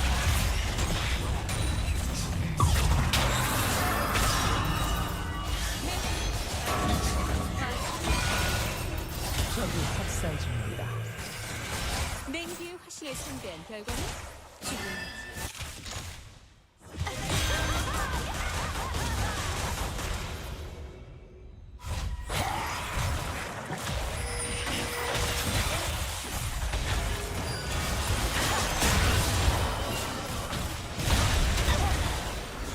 포탑이 파괴되었습니다.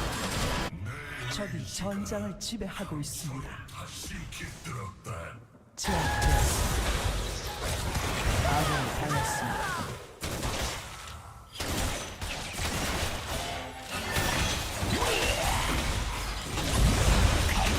전장을 부십니다. 육신의 손 철로 해방한다.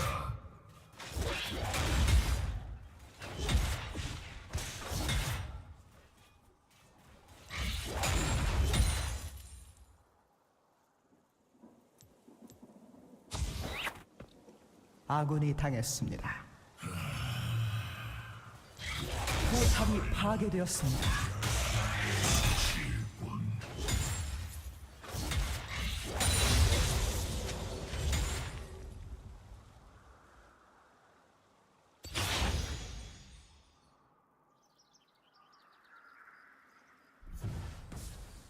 포탑이 파괴되었습니다. 적은 정상적입니다. 적을 처치했습니다.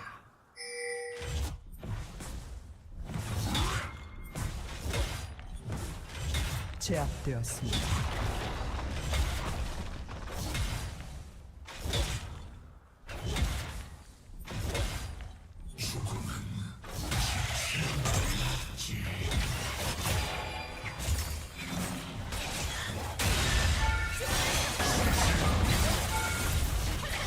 적이 미쳐 날뛰고 있습니다.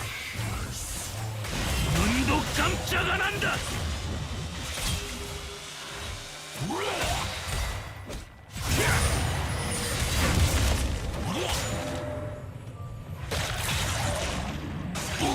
처치했습니다. 간이 덜 됐어.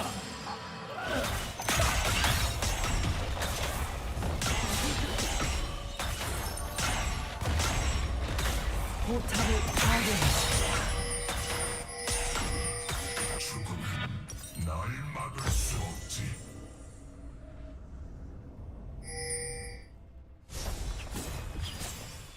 포탑이 파괴되었습니다.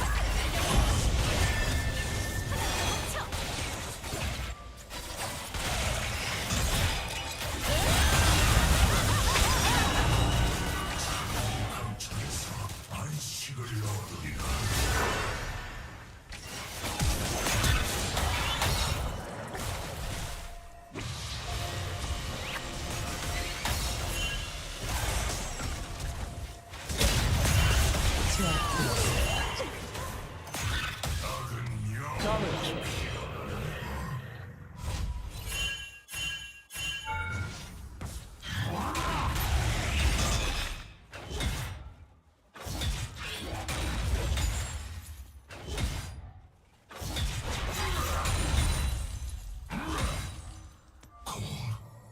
물날의 밤이 도시.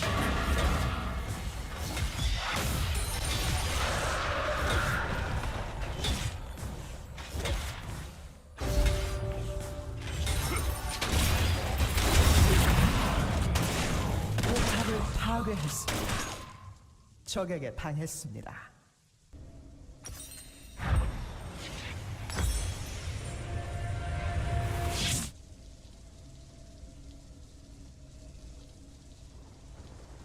아군이 당했습니다.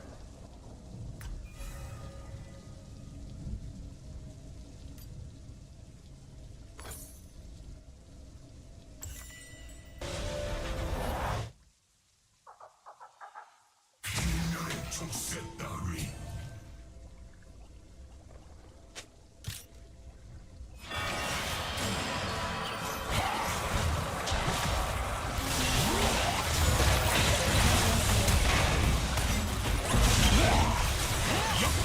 적을 처치했습니다.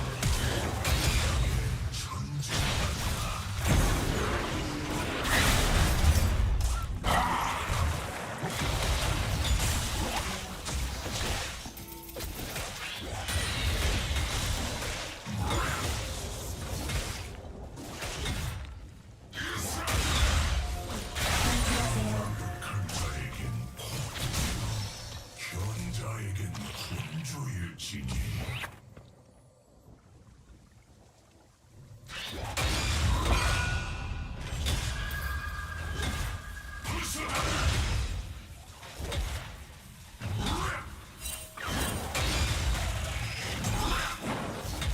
죽음의 뻘극한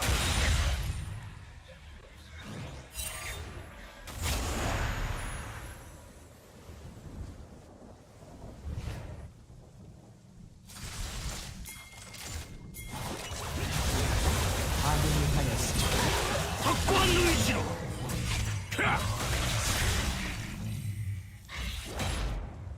파괴하세요. 돌격!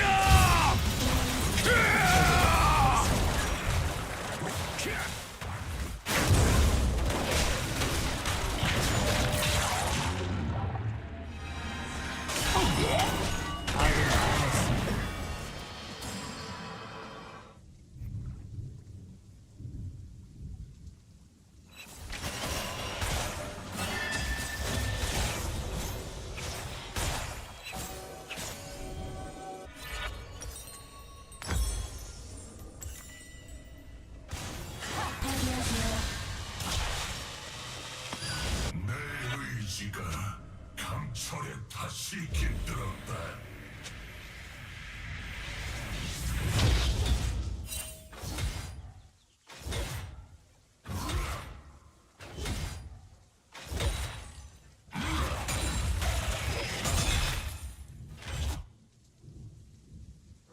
거짓된 목적 앞에 눈먼 어린 양들이여, 내가 올바른 길로 인도해주마.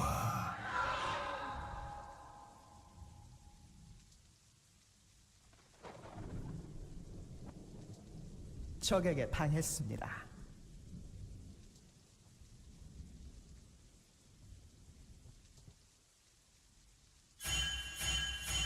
적이 학살 중입니다. 제압되었습니다.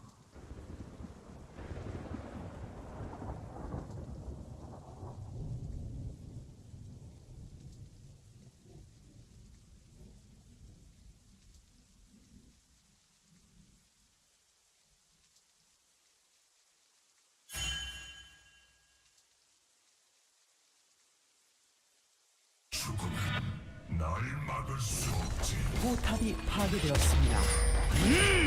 학살 중입니다. 억제기가 파괴되었습니다. 진영을 무너뜨려라! 적이 학살 중입니다. 적 더블킬. 이를 지켜주마. 눈도 깜짝 안 한다! 학살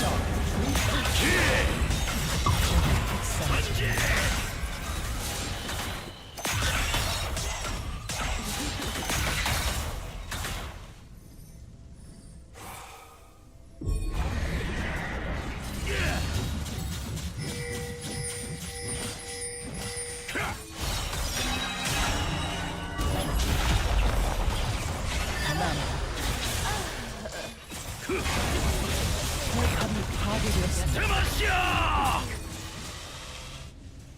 억제기가 파괴되었습니다.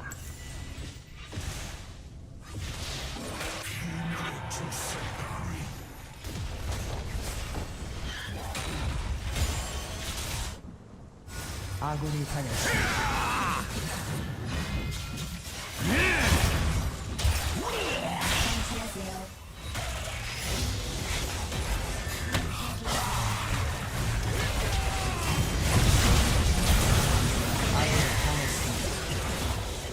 아군이 당했습니다. 전지!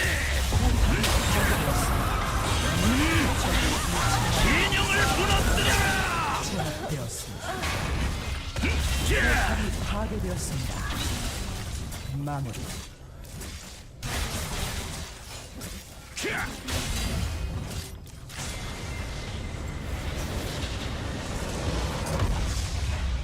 패배.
All right, Alexander, let's talk about Ukraine and what is happening on the front lines, what is happening on, not on the front lines.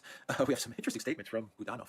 Kind of admitted that the counteroffensive has failed, and it has failed. Yes. It has failed, and the Russians are advancing. No big arrow offenses. They're just doing what the Russians have been doing from day one. Exactly. Grinding things out and grinding Ukraine down. What's going on? That's exactly what is happening. I mean, Budanov gave a most interesting interview with Ukrainska Pravda, and of course, you have to unscramble it a little. But basically, he just said, I mean, our army is out of, we're out of schedule, whatever that's intended to mean. But the reality is, what he was saying is, our offensive has failed. We haven't broken through. We haven't broken through in any part of the front line, in any place where we were attacking. All those tens of thousands of men who have died or been critically wounded over the last few months, that has all happened to them for nothing. All that machinery, all that expensive machinery we got from the West, that's all being burnt up. The tanks, all of those things. And we're now critically short of shells. Of course, he didn't say that, but we all know that we are. And because our demands for shells have been so extravagant and inordinate, the US is itself now desperately short of shells, as US officials are admitting. And if Israel launches a ground offensive in Gaza, there might be problems finding enough shells to cover it. But put all that aside, Budanov is basically saying the offensive has failed.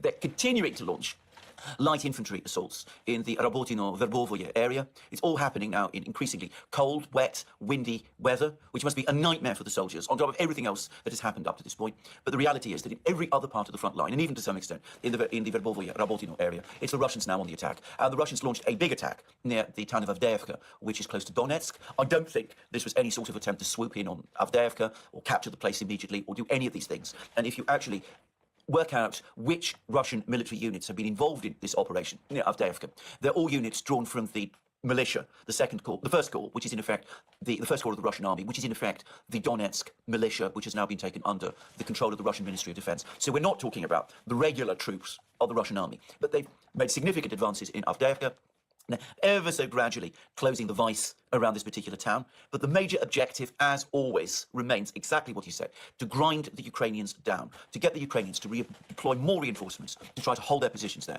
to inflict more casualties on the Ukrainians, to thin further the Ukrainian battle lines across the battlefronts, and to cause the Ukrainians to deplete their reserves, trying to plug these gaps in all of these various places. So it's gradual incremental pressure being exerted by the Russians right across the front lines. And we see it in the north, near Kupiansk. We see it in Bakhmut now, where the Russians are pushing hard near Bakhmut, and we've seen it most spectacularly in Avdiivka. And in the meantime, there's been another session.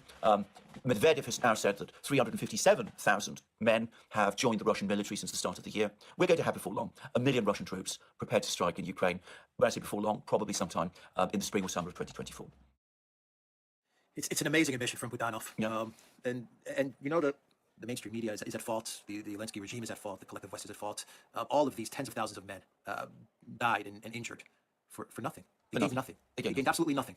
Yeah, it's amazing that after Bakhmut, after Surovikin, came out and said what the strategy of Russia is, which is to create the scenario where Ukraine feeds their military into what essentially is Russian artillery. Yeah. That the Ukraine command, that the NATO command, has not figured this out. No. So now you have pretty much the same thing happening in Avdiivka. You have the same thing now happening in Rabotino. You have the same thing happening in Kupiansk.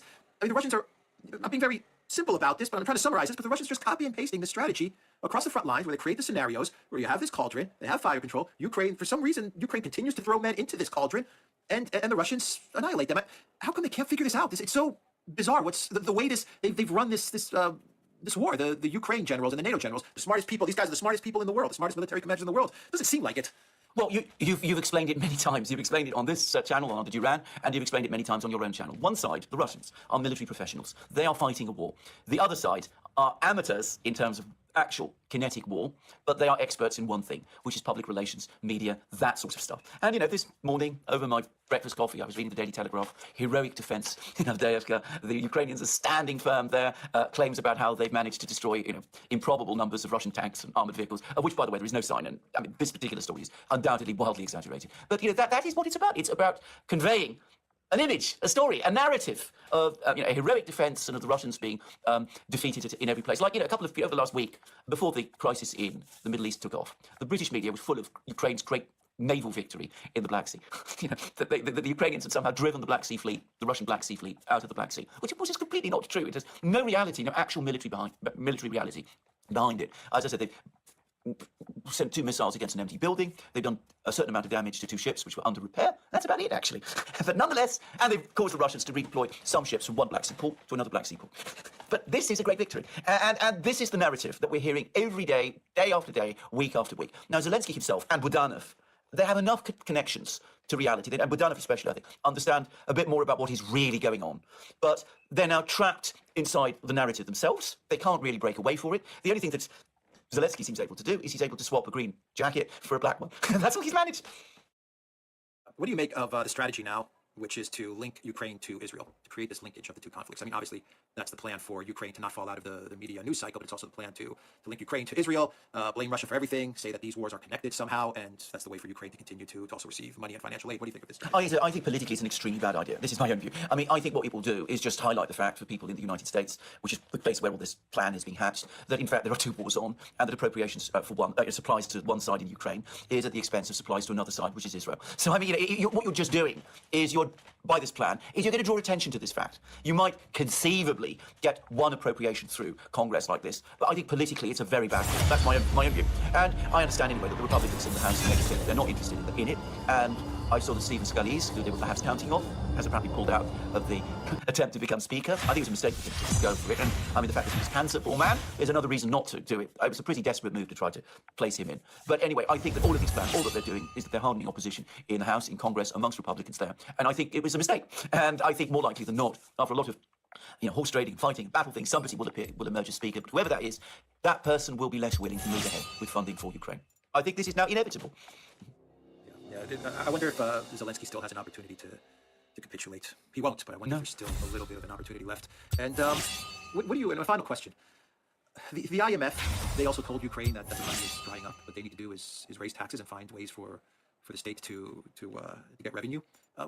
What more of a clear signal can you get other than that, which is the IMF telling you, sooner or later, you're on your own? I mean, if this was me, if I was in Zelensky's position, I mean, it's clear. If I'm going to save what's left, I better call up Russia or call up China to mediate something. I don't know. Figure out a way to end it, because it's going bad. With Steve Scalise, I thought with Steve Scalise becoming the House Speaker, I thought maybe that's one ray of light for Ukraine. That's Steve Scalise. He's pro-war, so at least that's some hope for Ukraine. But even that's over with now. I mean, I don't see anything that is going Ukraine's way whatsoever. Not that it ever has been going its way for the past year and a half during this conflict. Because it was just a lot of media hype. But now I think reality is getting very real. That's the best expression.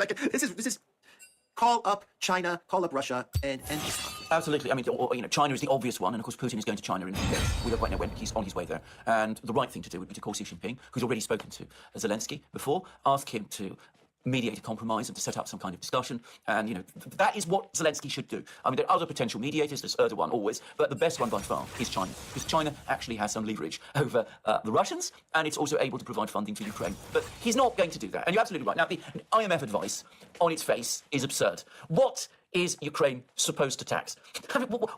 In order to raise taxes, you need a functioning economy. Ukraine doesn't have a functioning economy. What it has is a huge amount of money, a wall of money that has been moving into Ukraine month after month, week after week, since the special military operation began. Stop that. Pull down the switch. And at that point, I mean, there is absolutely nothing left that you could tax. Now, the IMF knows that. Zelensky, I can't believe, even he doesn't understand that. So what the IMF is telling him is, we're putting out, this is our advice. You should follow this advice. But the reality is they're basically telling him, this is over. We can't help you anymore. The Americans are going away. The Americans are drifting away from you. There's a limit to what the Europeans can do. And even the Europeans have admitted they can't replace the United States in this conflict. So, you've got to find your own solutions. And there's only one, which is to do what you said, call Xi Jinping. But they're not going to do it, because Zelensky has trapped himself into a rhetorical hole. He has said so many things about Putin, but he's not really going to be able to move. And we talked about Budanov. Budanov may have some understanding that this is going badly wrong, but he still represents forces within Ukraine that are completely dead set against any kind of compromise. And I said this before, I'm going to say it again, I think Budanov would prefer a heroic defeat and the destruction of Ukraine to a compromise which he would see as basically betraying the vision that he has committed himself so much to, and which, to be frank, he has done some pretty terrible things in order to see it happen. Yeah, I find the fact that he's admitted to the ZNPP strikes, that Ukraine's behind it, and then this statement admitting that the counteroffensive has indeed failed.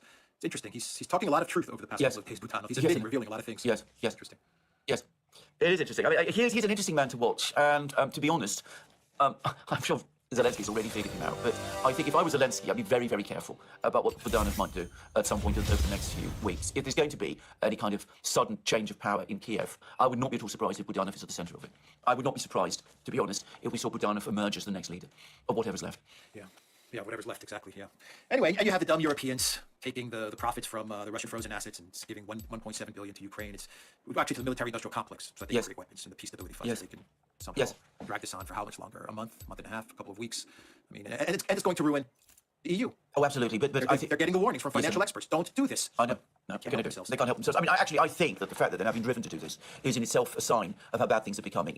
It signals the fact, in the short term, that they're becoming aware of the fact that both European electorates and the Americans are now turning strongly against continued funding for Ukraine. So they've got to find some way to fund it. So steal Russian assets and do that as well. But I think behind that there is an even greater factor, which is that this whole thing is ending in a debacle. They can't give the money back to the Russians. I mean, that's something that they're not able to do. So this is the moment when they seize the funds and plunder them, because that's what it would be, and keep them for themselves. And that's really a sign, a stronger sign than any other, that we're now coming to the end of this affair. And by the way, note that when we talk about $300 billion now, it's not the frozen assets of the Russian central bank. They've only found some of that. It's also the assets of private Russian individuals, which have also been frozen. This is going to destroy confidence in the European Union.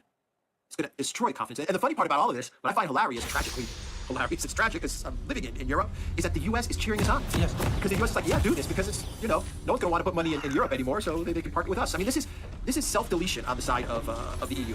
Yeah, absolutely. They don't understand it. It's just Swift all over again. Swift all over again. It is so extraordinary. I mean, you know, and the extent of the disconnection from reality is you have Joseph Borrell goes to China, and he tells the Chinese, why don't you take us seriously? I find that's one of the most, unintentionally comic statements I've heard all year, actually. You know, why don't you in China take Europe seriously? We're a great geopolitical power. That was what he said. I mean, the Chinese, who are polite people, must have gone afterwards.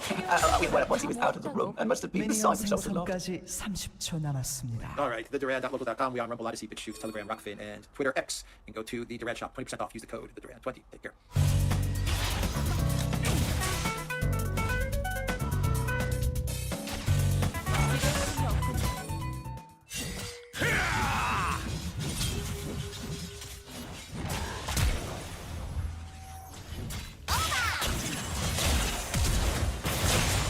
미니언들이 생성되었습니다. First blood. 현장 복귀. 이번엔 실패하지 않아. 무슨 말인지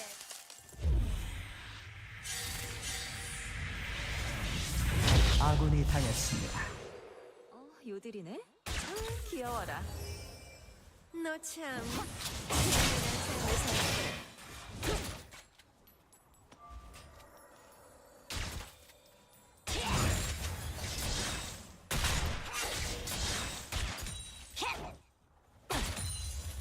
이만 끝내자.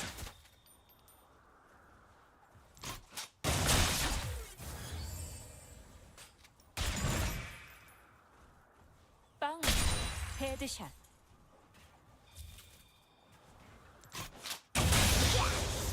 더박해 자비란 없다.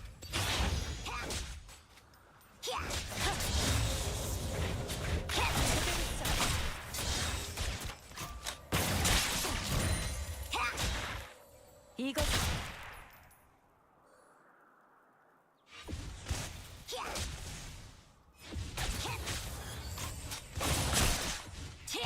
서류 작업보단 현장이 낫다.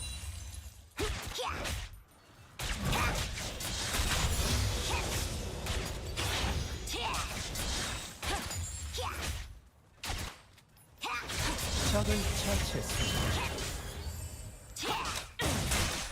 봉사하러 온 게 아니에요. 지키려고 온 거죠.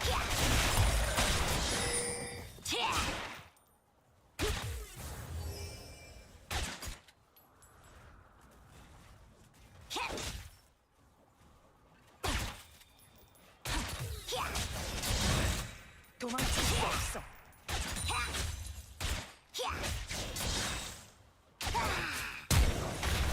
적에게 당했습니다. 내가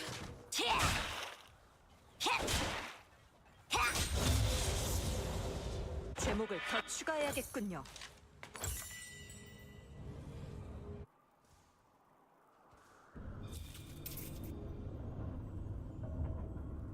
아군이 당했습니다.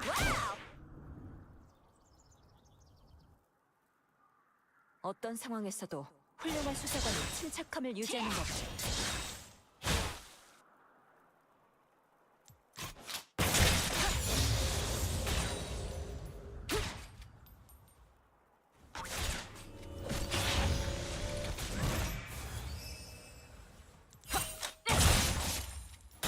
언제나 명령 체계를 준수한다.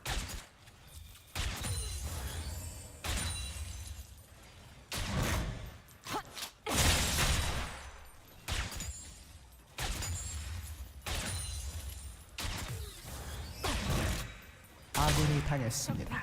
확인.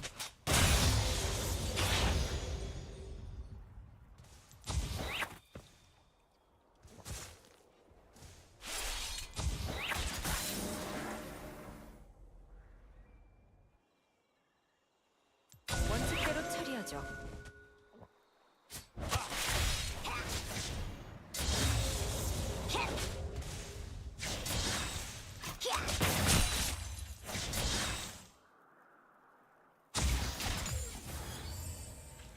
무법자는 용서할 수 없어요.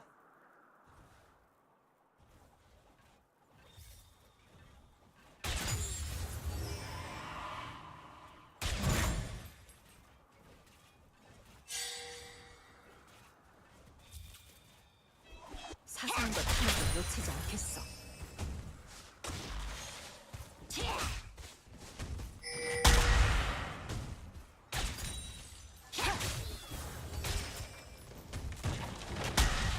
아군이 당했습니다. 흥미로운 사건은 언제나 환영이죠.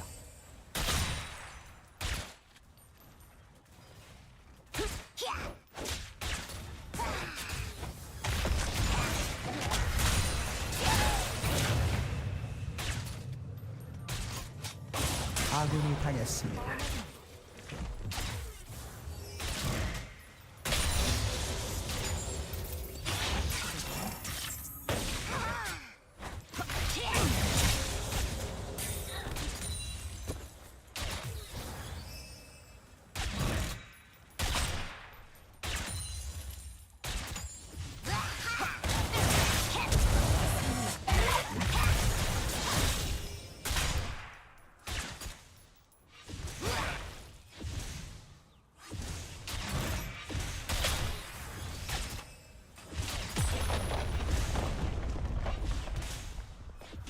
수사 시작.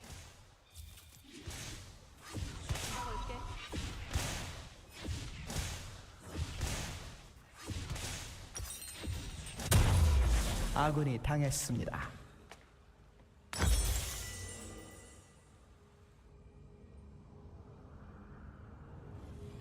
대중을 보호할 수 없는 법은 그저 무용지물일 뿐이죠. 제압되었습니다.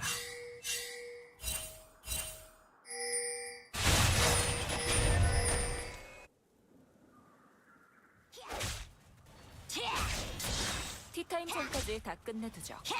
적을 처치했습니다.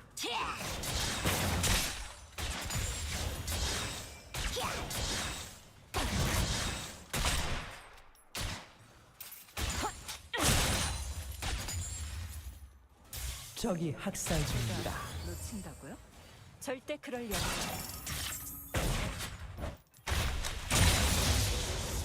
처형되었습니다.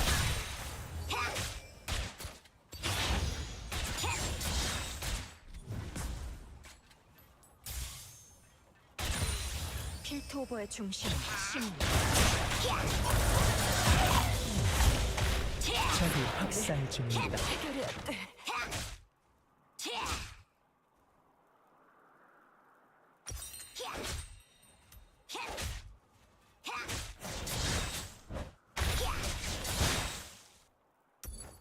새로운 용의자를 발견한 것 같은데.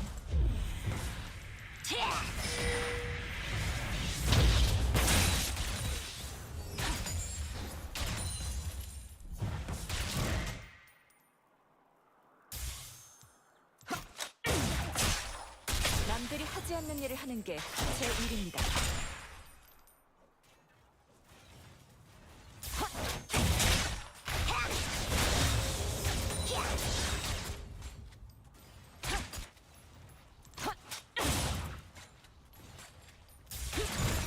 조사해 보도록 하죠.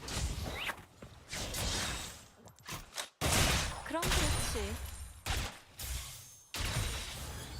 적이 미쳐 날뛰고 있습니다.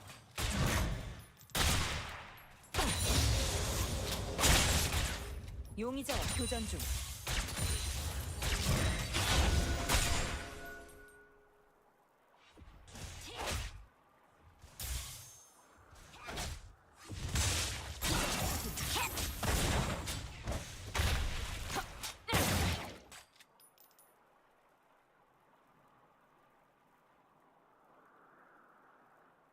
포탑이 파괴되었습니다. 적을 처치했습니다. 생존자 하나로 사건을 적이 미쳐 날뛰고 있습니다. 적을 도저히 막을 수 없습니다.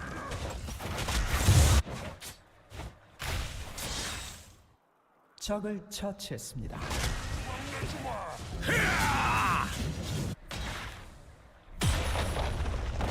현장 복귀. 이번엔 실패하지 않아.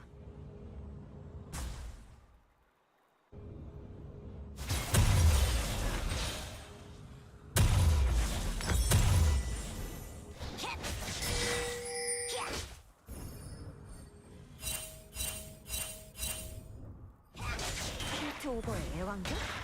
난 시민들을 위해 봉사할 뿐이다.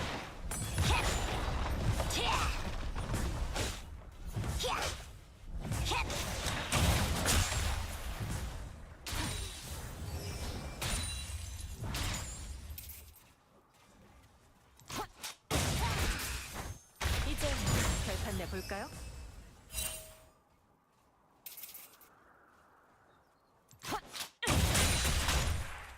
목표 조준.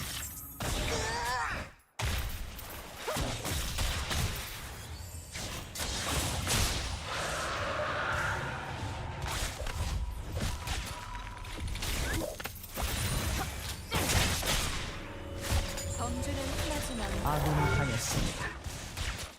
소환사 한 명이 게임을 하고 있습니다.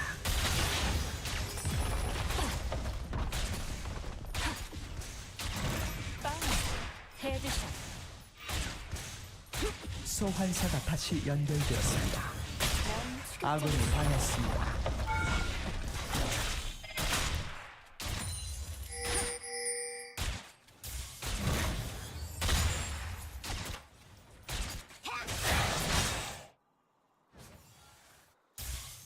제가 돌아올 때까지 현장 건드리지 마세요.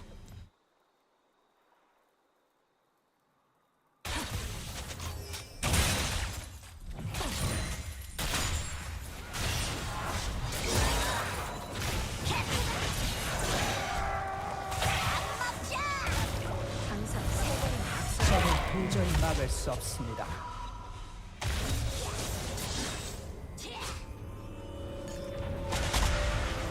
포탑이 파괴되었습니다.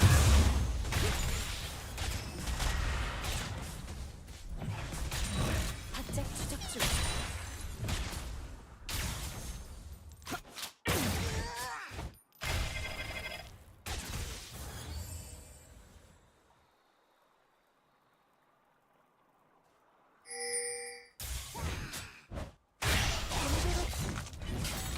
좀 마셔줘야지.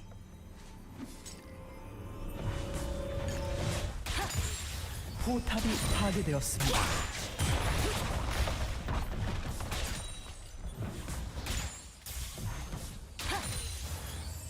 잘들 하고 있어. 금방 적을 올게. 처치했습니다.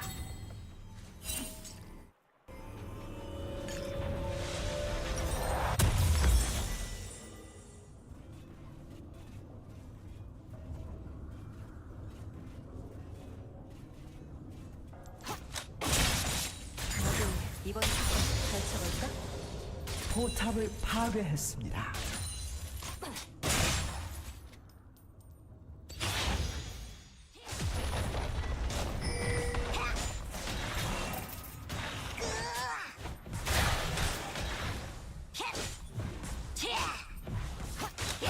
포탑 방패가 사라집니다. 그럼 좋지. 진정한 전문가는 지금 모든 걸 생각하는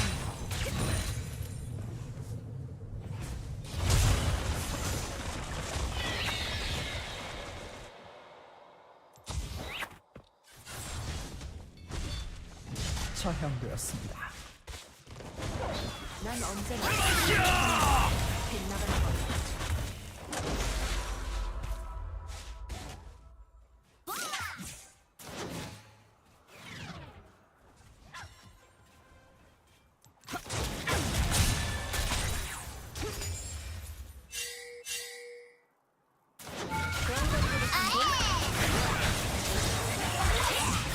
전장을 치료하고 있습니다.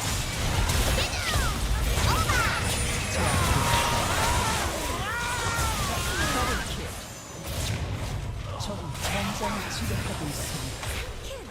적 트리플 킬.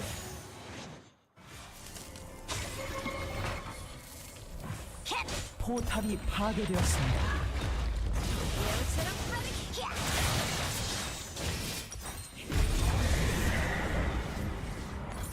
제목을 더 추가해야겠군요.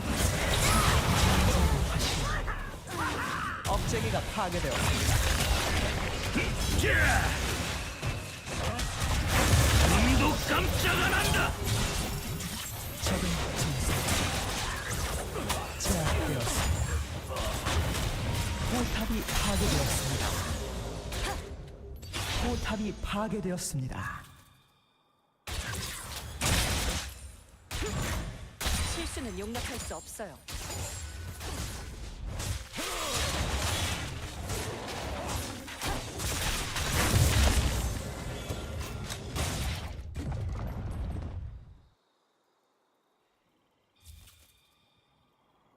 지루할 틈이 적은 없군요. 전설적입니다. 제압되었습니다.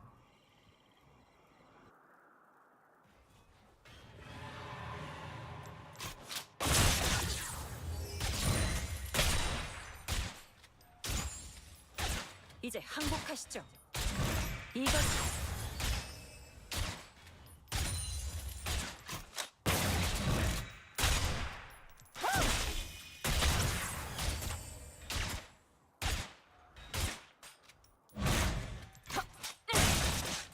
법 앞에 자비란 없다.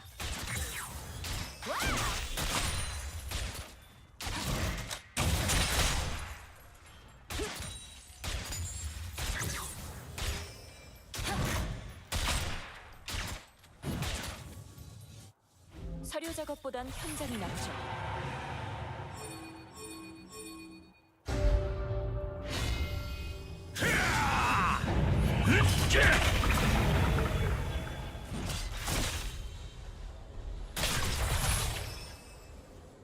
봉사하러 온 게 아니에요.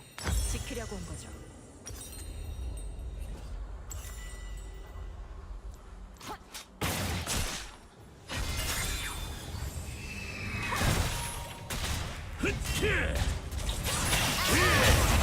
눈도 깜짝 안 한다. 대만.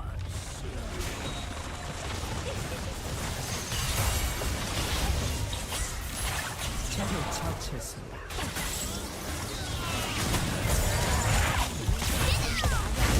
제압되었습니다.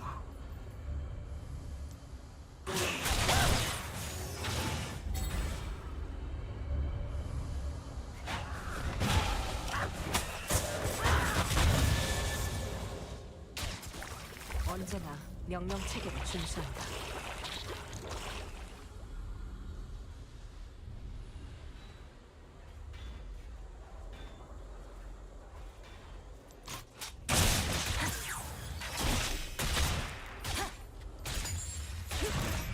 원칙대로 처리하죠.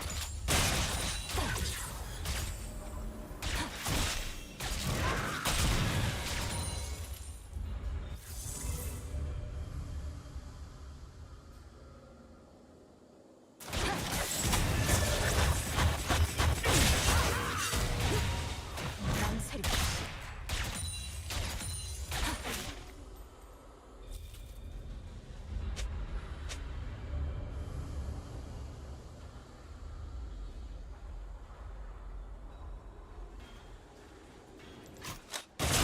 값을 치르게 됩니다. 아군이 당했습니다. 헤드샷. 아군이 당했습니다. 포탑이 파괴되었습니다. 적을 처치했습니다. 억제기가 파괴되었습니다.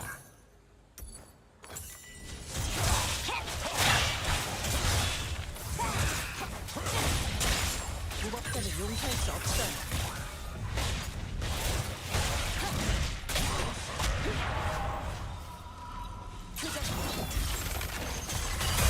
다음에도 가짜나 잡으라고.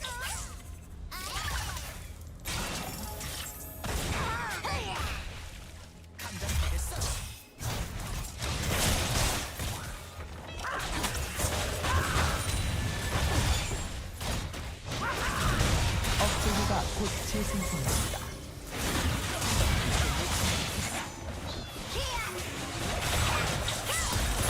아군이 당했습니다.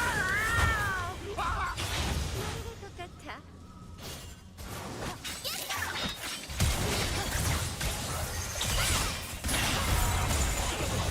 적을 처치했습니다. 할 수 있어. 그럼 그렇지.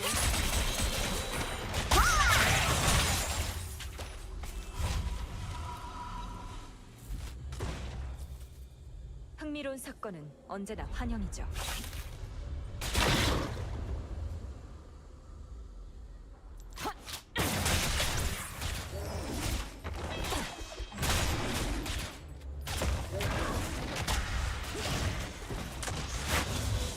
수사 시작. 이거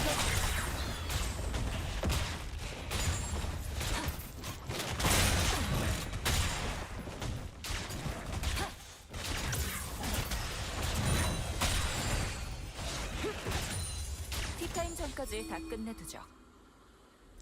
범죄가 끊이질 않으니 차도 계속 마셔줘야지.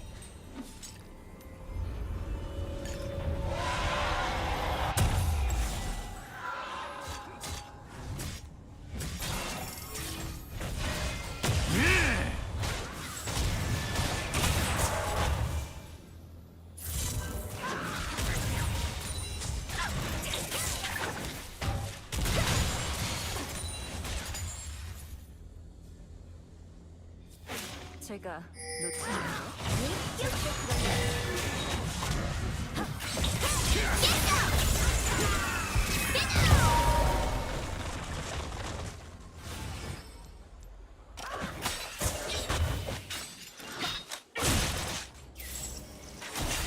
위치 확보.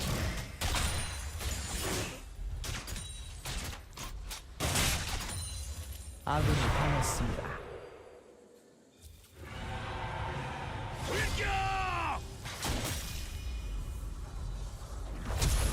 최고의 중심, 신.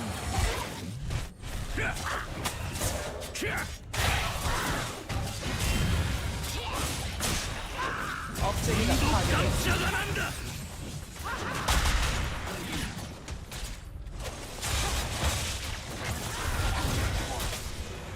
꼼짝 마.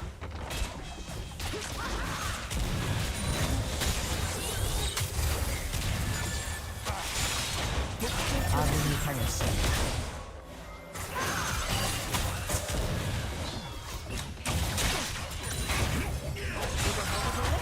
진영을 무너뜨려라!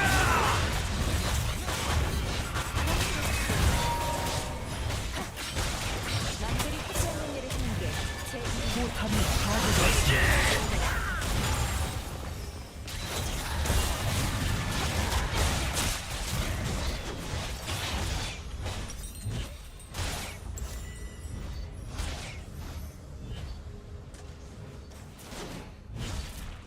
수사를 시작하기 전에 증거부터 조사해야 하는 법입니다. 버티어라! 적이 학살 중입니다. 적 더블킬.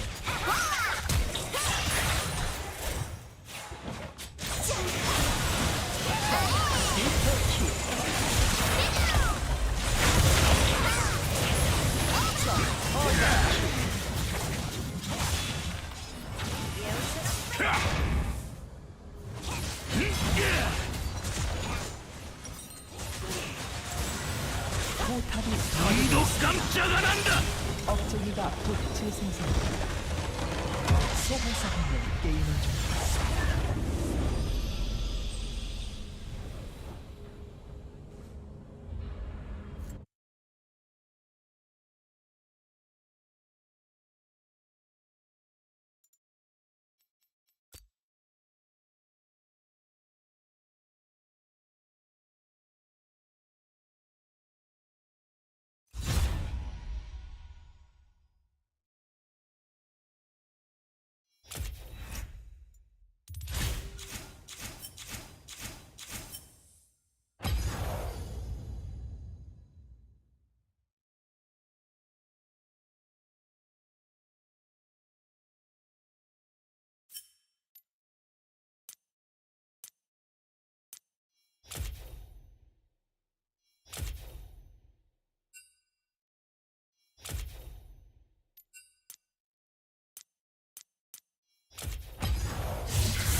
You continue to trash her. Okay, I'm done with this. No, sorry. No. Welcome to Watch Mojo, and today we're counting down our picks for famous folks who severely damaged their reputations for a time after scandalous behavior in a single interview, even if they have since bounced back. Yes or no? Did you ever take banned substances to enhance your cycling performance? Yes. Number 20, Joaquin Phoenix. Today, Joaquin Phoenix is a multi-time Oscar nominee and winner, but in 2009, his career was in a very different realm after appearing on The Late Show with David Letterman. Is there something wrong? I can't be the first one to make you feel weird about it. No, I guess not. Wearing sunglasses and a big bushy beard, Phoenix mumbled awkwardly through the discussion, causing the host to take verbal shots at him. What can you tell us about your days with the Unabomber? While this turned out to be a spoof for his mockumentary, I'm Still Here, the media genuinely believed Phoenix was having a breakdown, and producers stayed away from him. But you're not going to act anymore? No. Oh, why is it? The actor admitted in a later interview that the quality of script sent to entice him had vastly dropped after the stunt. It took several critically acclaimed projects to put Phoenix's career back on track. Thank you for letting me come on the show. Yes, well, we've been dying to have you back a year and a half. Number 19, Belle Gibson. Are you prepared to tell the truth today? The whole truth? No little absolutely. half truths, no gobbledygook. No, I've been really transparent. In 2013, Australian Belle Gibson was one of the hottest new wellness influencers on the market after launching her mobile app, The Whole Pantry. After releasing various cookbooks, life seemed to be going great for her. But then, Gibson told the world she had contracted several cancers, but was managing the progression with her healthy lifestyle. And you've just admitted that you didn't say it was at your home and it wasn't with a real doctor because you thought people would be disappointed in you. No, I believed he was a real doctor. Yet in 2015, rumors emerged that Gibson was lying about having the disease and her donations to charity. I've been openly conveying and speaking about what was my reality and what is my reality today. Will you accept that your reality does not actually match reality? With the pressure mounting, she spoke with the magazine The Australian Women's Weekly, where she admitted she'd been lying and blamed her behavior on her upbringing. This tanked her career in an instant. In 2017, Gibson was fined $410,000 for her deceptions. Despite being given a 4-month deadline, you're still alive. Yeah. Is that an indicator to you that you didn't have brain cancer? It wasn't an indicator. Number 18, Alex Pettyfer. If you're a blossoming actor in Hollywood, it's not a great idea to slam the city where you make a living, but that's what England's Alex Pettyfer did in 2011. After making his name in I Am Number 4 and Stormbreaker, the actor's career appeared to be going swell. Then, Pettyfer spoke to V-Man for an article. Within it, he slated Los Angeles in an expletive-filled interview. Among many, many insults, he called the city a, quote, insidious pool and socially, quote, disgusting, slated the women living there, and described an acting career like being in prison. Yikes. This, on top of a reputation as being difficult to work with, caused Pettyfer's career to stagnate as big-budget productions looked elsewhere for talent. Number 17, Tom Cruise. 2005 was a dark mark in the career of Tom Cruise. Firstly, there was his bizarre behavior on the Oprah Winfrey Show. I've never seen you like that! I know! Cruise followed that by publicly criticizing Brooke Shields for admitting she used antidepressants after developing postpartum depression. The actor then went on to the Today program to speak with Matt Lauer about his opinions, and it was rough. I'm just living my life, and I'm doing the best that I can and doing it in a way that I feel is right. An erratic Cruise doubled down on his anti-psychiatry views, calling it a, quote, pseudoscience. And I know that psychiatry is a pseudoscience. His very patronizing approach did Cruise no favors as he combated Lauer's questions. With all the scandal, Paramount Pictures cut ties with the actor in 2006 after 14 years, but eventually that relationship recovered. Steven Spielberg also denounced Cruise's actions in 2005. However, the duo reconciled in 2023. We've never seen you behave this way before. I know. Have you ever felt this way before? Number 16, Piers Morgan. By 2014, thanks to poor ratings, Piers Morgan's reign on CNN was ending. In his final days, he interviewed comedian Chelsea Handler, and she wrecked him. Handler slated his lack of attention and called him a, quote, terrible interviewer. I mean, you can't even pay attention for 60 seconds. You're a terrible interviewer. Well, you just weren't keeping my attention. Well, that's not my problem. While Morgan attempted to save face by claiming the guest had to be interesting, Handler pointed out that it was his job to do that. This is your show. You have to pay attention to the guests that you invited on your show. Interesting enough. Yeah, they listen, it doesn't matter how interesting I am. You signed up for this job. Well, maybe that's why your job is being twisted. With his US reputation in shambles, Morgan returned to the UK and joined Good Morning Britain. This is a 2-hour trashathon of our royal family. But after he went off on a rant about Meghan Markle disclosing her mental health struggles, he was called out by fellow presenter Alex Beresford, causing Morgan to walk off. But yet you continue to trash her. Okay, I'm done with this. No, sorry. No, sorry. Do you know what? That's You can pathetic. track me, maybe not mine. No. See you later. Later, he resigned from the show and has struggled for relevance since. Absolutely diabolical behavior. Number 15, Liam Neeson. This interview had social media bursting at the seams with comments for and against the Irish actor. While promoting one of his movies, Neeson opened up in an interview about the time one of his close friends was sexually assaulted by a black man. To get rid of this, and I'm not racist. This was nearly 40 years ago, but because I was brought up in, maybe I'm rabbiting on, Rob, so forgive me. I was brought up in the north of Ireland, and I'm brought up in the Troubles. He said that after finding out, he walked the streets looking for trouble, hoping to kill a black man, before realizing that what he was doing was wrong, and feeling ashamed of himself. Many branded him a racist, while others defended his honesty, including celebrities such as Trevor Noah and Whoopi Goldberg. Because I believe that Liam Neeson deserves a medal, and I'll tell you why. It may not have destroyed his career, but it certainly put a fork in the road of his likability. Number 14, John Mayer. At one point, John Mayer had the reputation of a quality musician who was seemingly going to reach legendary status one day.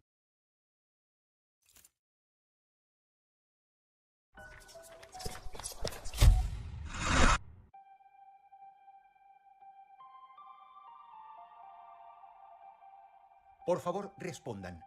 ¿Quiénes son policías entre la audiencia? ¿Quién tiene familiares trabajando como detectives? No es de extrañar que, si ellos o ellas son veteranos, seguro tengan historias increíbles para contarte. De hecho, cualquier veterano seguro tiene historias fantásticas. Arrojo, sin embargo, un desafío entre ustedes y la audiencia. Dudo que entre ustedes exista una historia tan extraña como este caso real de un hombre condenado a cadena perpetua en Alemania. Por favor, recuerda, desde el caso del caníbal Armin Meiwes, del cual te he contado mucho en este canal, Alemania hace muy difícil investigar casos criminalísticos graves. La información publicada es escasa, pero este caso que te voy a contar hoy es tan aterrador como espectacular. 미니언 생성까지 Por 30초 favor, presta 남았습니다. atención.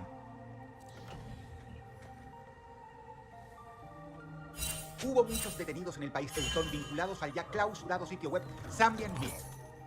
¿Qué era ChampName? Ni más ni menos que un foro de encuentros para caníbales y víctimas también. Que lo de víctimas vaya entre muchas comillas, dado que en realidad esas víctimas deseaban ser devoradas. 미니언들이 생성되었습니다. Seguro esto te recuerda a Armin Meiwes, de quien, como ya dije, mucho hablé. En la jerga propia del foro al que hago alusión, quienes deseaban ser devorados eran apodados o calificados como cerdos largos. Apodo que, según investigué, es dado por las tribus caníbales a la carne humana debido al sabor parecido a la de la carne de cerdo. En tanto, los caníbales, por su parte, se hacían llamar Masterchef. En la página de ChampName se hablaba sobre las diversas formas de asesinar, trocear, preparar la carne humana para su justa degustación. Descubrieron que era un punto de encuentro donde se coordinaban de común acuerdo encuentros entre cerdos, o sea, quienes querían ser devorados, y los autodenominados Masterchef, quienes se disponían a cumplir la fantasía de devorar.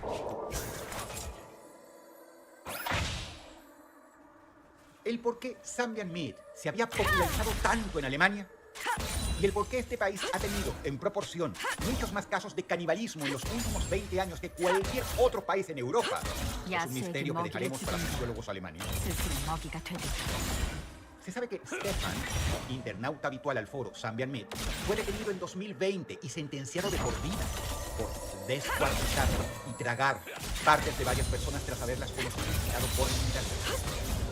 A pesar de que rebusqué a fondo, fue imposible para mí y para mis colegas encontrar una foto del 아군이 señor. 당했습니다. Nuevamente te pido que recuerdes que desde lo de Armin Meiwes, Alemania está activado un amparo para protección de la privacidad y rige especialmente con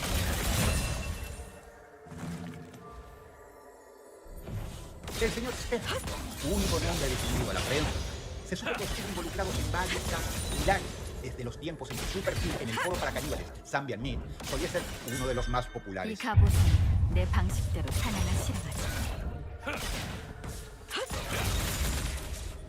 Pero, durante el juicio, la defensa de este hombre alegó que era inocente por causa de demencia, que Stefan padecía de esquizofrenia, paranoia, brotes psicóticos que le hacían alucinar y perder el contacto con la realidad. Según sus propias declaraciones, él mismo decía ser inocente, ya que no era él quien mataba y devoraba a los cerdos del foro ChampName que visitaban su domicilio.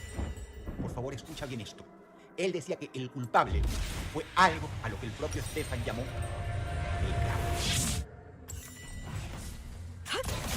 제우선명령. ¿Acaso Stefan intentaba limpiarse las manos de su conciencia? ¿Acaso esa era su estrategia para zafar? Según su propio testimonio, el Krauer vivía en una habitación de su modesto apartamento en la ciudad de Múnich. La policía encontró restos de ropa en el cuarto al que Stefan hizo alusión. Ropa desgarrada y efectos personales regados, como si fueran de diversas personas. 마음에 드는데? Había además sangre reseca de al menos 5 almas, así como los restos de fuera de eso, la pieza estaba completamente vacía. Su única particularidad era el enorme mancha de miedo que abarcaba desde el 아군이 당했습니다. 아군이 당했습니다. Stefan 적을 alegaba que el 처치했습니다. Krauer necesitaba, y cito, alimentarse para crecer. Que así había sido desde que lo había encontrado al mudarse a aquel departamento. Stefan alegó que a veces los cerdos del foro ChampName querían huir. ¿Por qué? ¿Acaso, muy como en el caso de Armin Meiwes, estos no venían de mutuo acuerdo para ser devorados? En este caso, Stefan alegó que sus compañeros no deseaban ser devorados. Sí, pero por un ser humano. Con esto, Stefan estaba admitiendo que Crowell no era un ser humano. Ante semejante predicamento, se le hizo varios exámenes psiquiátricos, pero él tuvo el tupé de describirle a la policía que lo que él llamaba el Crowell era, insisto, palabras sexuales, 절대로 멈춰서는 안 camarón 돼. gigante, pero con 공화도 이 infinidad de 사실을 largos 알고 pelos en 있다. punta, de color gris y cubierto de moho, con varias bocas en sus extremidades. Estas fueron declaraciones usadas en defensa de Stefan para probar que estaba loco y que debía caer en la categoría de inimputable. Pero la policía alemana simplemente no se molestó, ni en un sentido ni en otro, y atribuyó el extraño relato como un intento de hacerse pasar por loco con la finalidad de intercambiar cárcel por sanatorio. La última víctima de Stefan había sido capturada en 나와 함께 parcialmente 존재하고 devorada. 나와 함께 También presentaba una mordida en la garganta que dejó una herida obscena. Esta última probablemente la herida que había acabado con su vida. Stefan, tras matar a ese hombre, aquello que él llamaba el Crowell, intentó devorarlo a él mismo, insatisfecho por la inusual resistencia presentada por la víctima. Él describe que la criatura estaba haciendo ruido, dejando un rastro de moho tras de sí. 내가 Stefan 여길 fue condenado 바꾸고 a prisión 말겠어. perpetua sin derecho a libertad condicional, contrario a lo que es habitual en Alemania, por la brutalidad de los crímenes que se le atribuyen. Cargo para los conspiranoicos. Su caso dejó algunas preguntas sin responder. ¿Qué era la enorme mancha de moho encontrada en su departamento, la cual ocupaba casi la mitad de la habitación? ¿Por qué? Si su última víctima parecía parcialmente devorada, no se encontraron bajo las uñas, ni en la boca, ni en el cuerpo de Stefan rastros de carne o sangre humana. Se encontraron de sobra tanto en Armin Neuer, se suele encontrar en otros caníbales arrestados en Alemania o en cualquier lugar. No había pruebas físicas en su cuerpo. Pero de el enigma. En el reporte forense, la autopsia de la víctima establece como causa de muerte la frase en alemán que lees en pantalla, lo cual traducido al español significa causa de muerte y animal.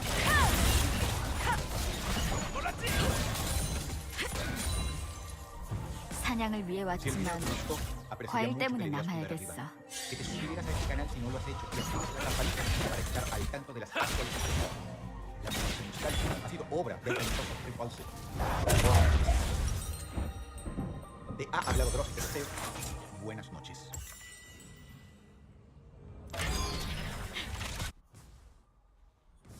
언젠간 날 인정해 주겠지. 전쟁은 그냥 내가 필요할 걸.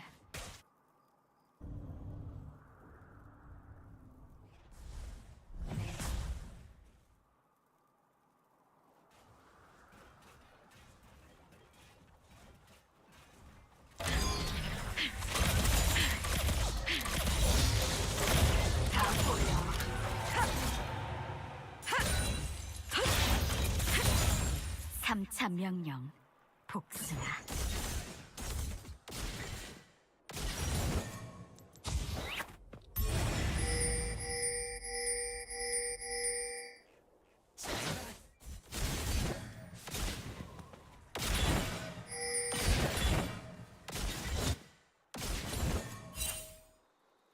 언젠간 날 인정해 주겠지.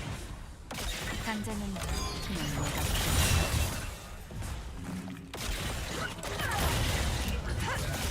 아군이 당했습니다. 적을 처치했습니다. 적을 처치했습니다.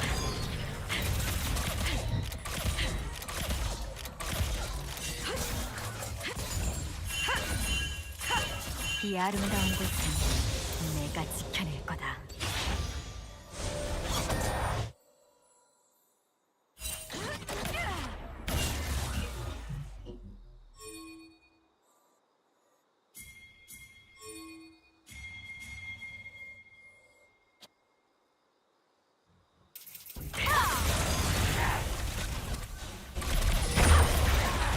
강해져서 그렇다.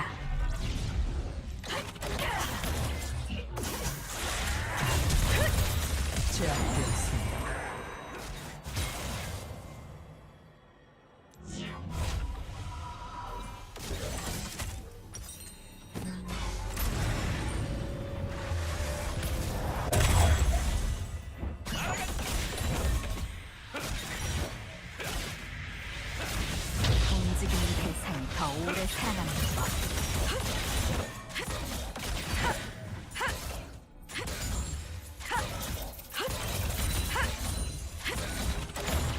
이거야.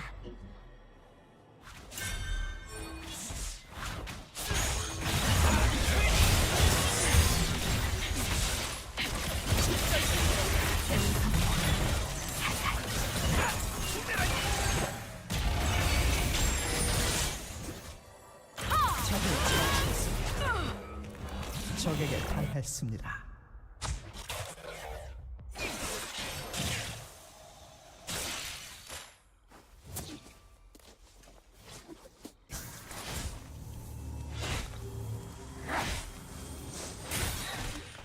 적을 처치했습니다. 용서는 어려운 법. 하지만 감내할 가치는 충분해.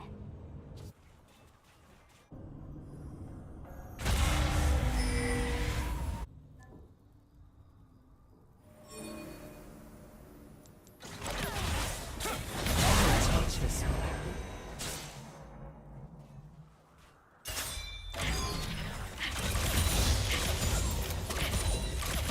아름다운 곳은 내가 지킬 거야. 아군이 당했습니다.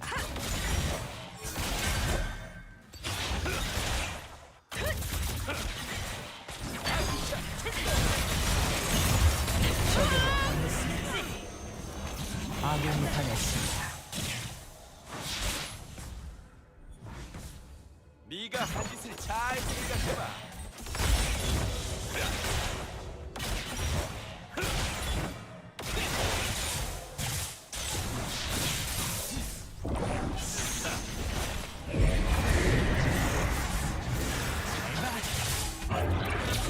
포탑이 파괴되었습니다.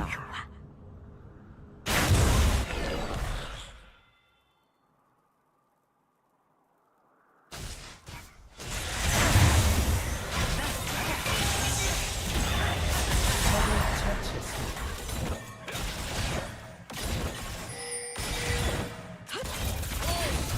사냥하기 딱 좋은 포탑이 파괴되었습니다. 적에게 당했습니다.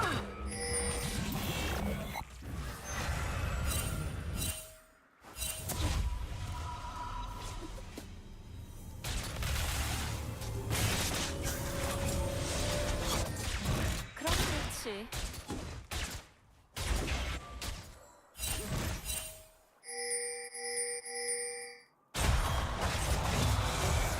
만약에 바꿀 수 있어.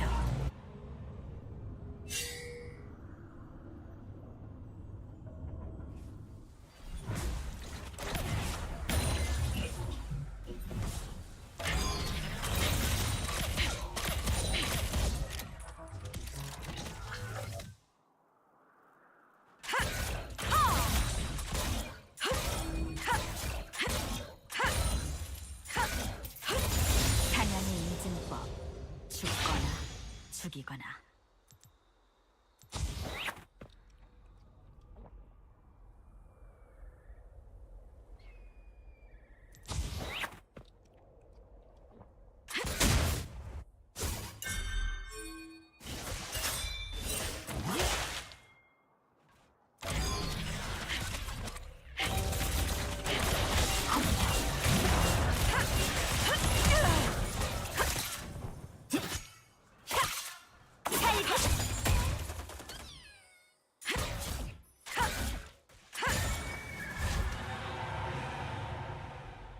내 말을 듣고 더 나은 선택을 할 수 있어야 할 텐데.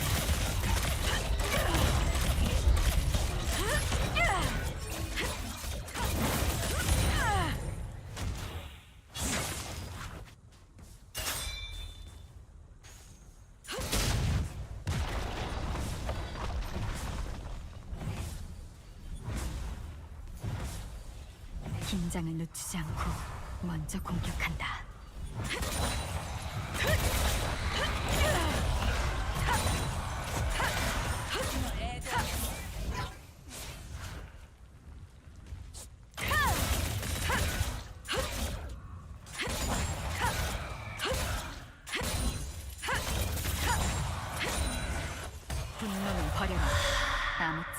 쓸모없으니.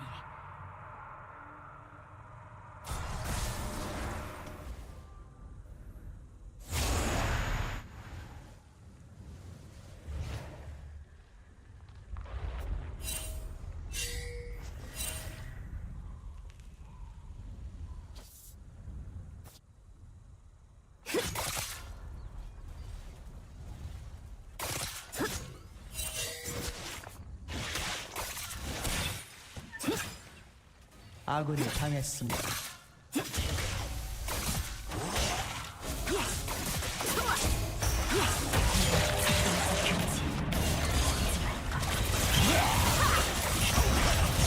적이 학살 중입니다.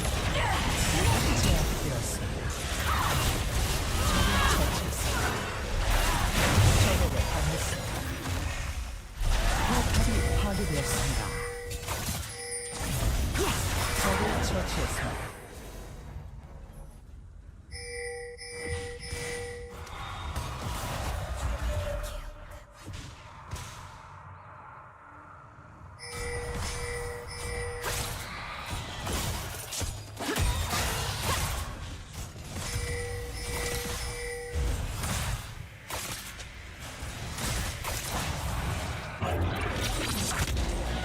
난 더 강해져서 돌아왔다.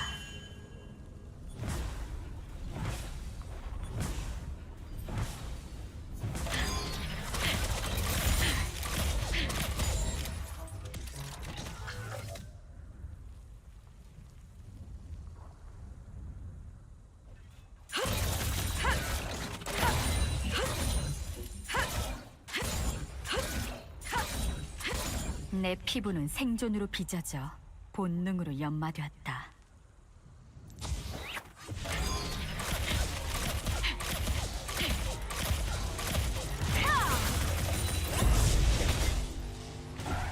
제압되었습니다. 아군이 당했습니다.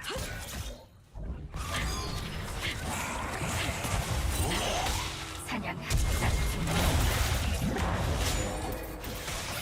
적에게 당했습니다.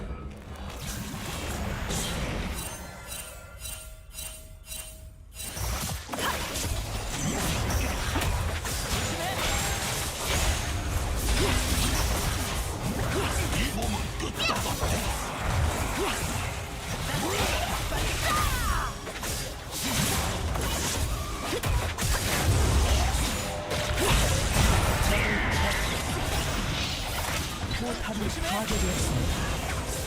제압되었습니다. 아군이 당했습니다. 제압되었습니다. 저들의 영웅과 싸워라.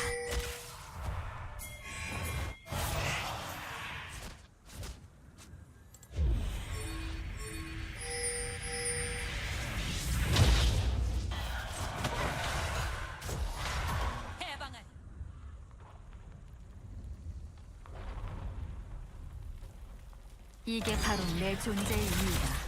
보고 배우듯.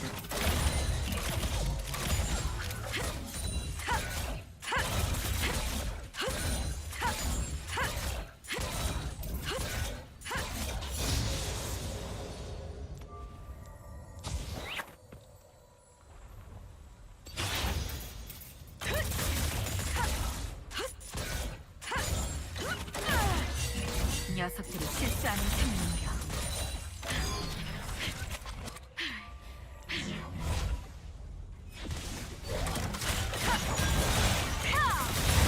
당했습니다. 목숨을 뺏는 건 언제나 힘든 일이지. 하지만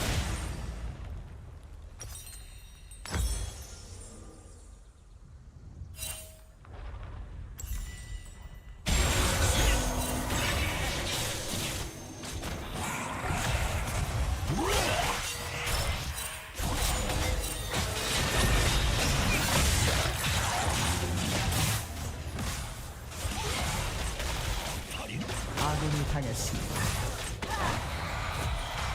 죽음은 생명의 포탑을 파괴했습니다. 발사.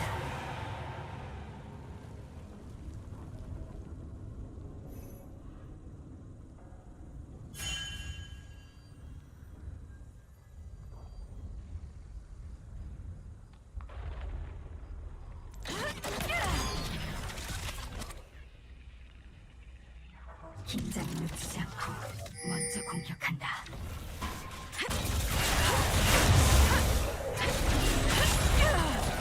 적에게 당했습니다.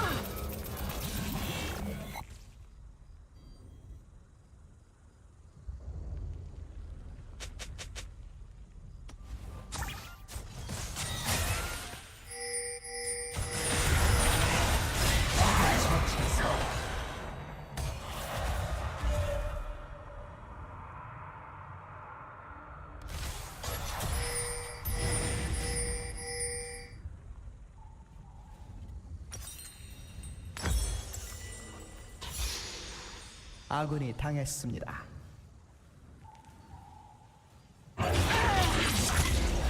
난 아군이 살아 돌아올 수 당했습니다. 없던 자들을 위해 여기에 왔다. 적을 처치했습니다. 적이 학살 중입니다.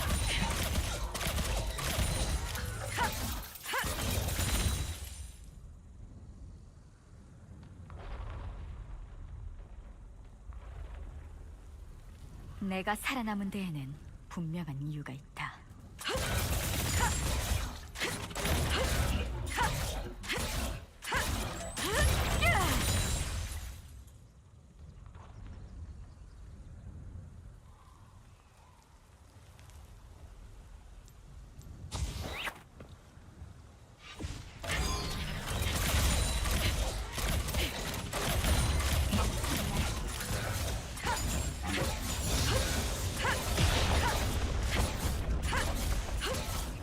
포탑을 야수에게 먹이를 파괴했습니다. 주든가 스스로 먹이가 되든가.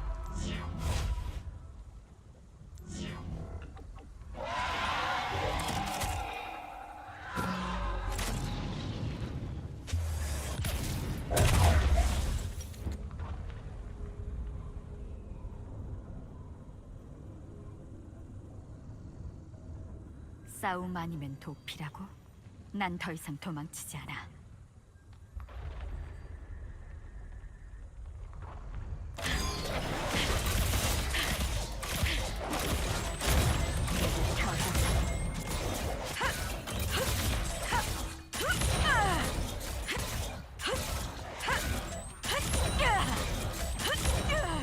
이 갑옷은 내 방식대로 사냥을 치르겠어.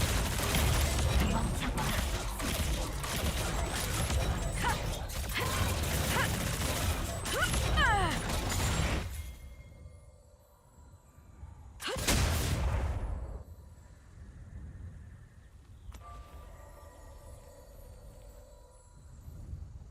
최우선 명령. 아군이 당했습니다.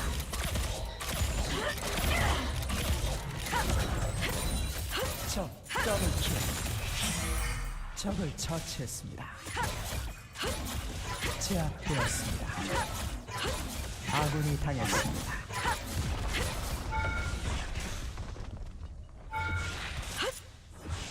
여기 마음에 드는 포탑이 파괴되었습니다.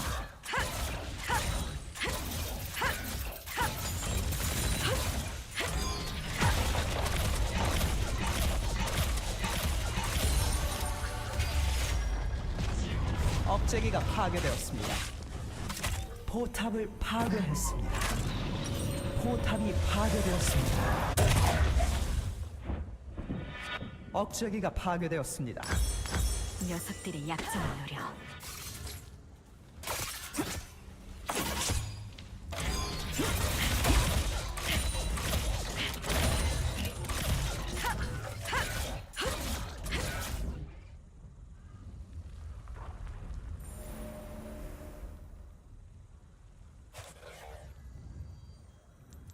살아남고자 한다면 절대로 멈춰선 안 돼. 공허도 이 사실을 알고 있다.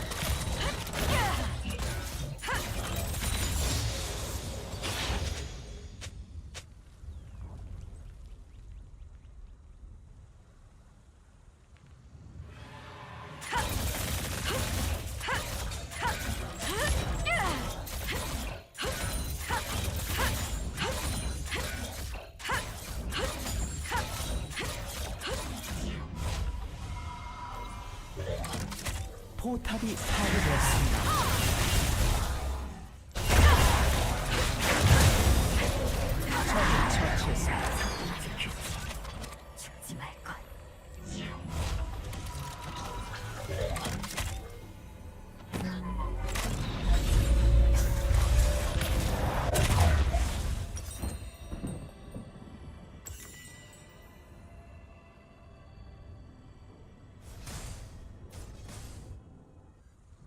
이 피부는 나와 함께 존재하고 나와 함께 사냥하지.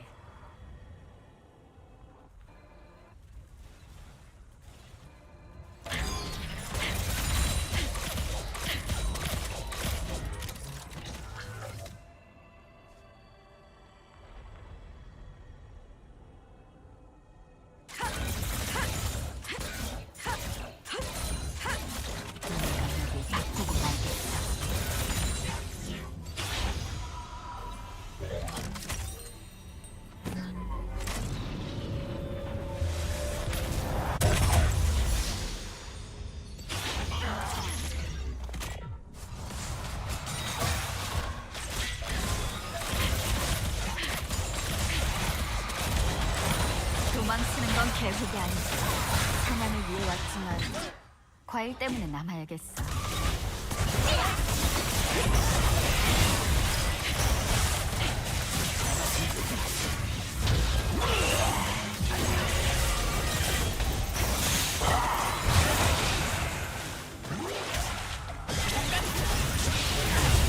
적을 도저히 막을 수 없습니다.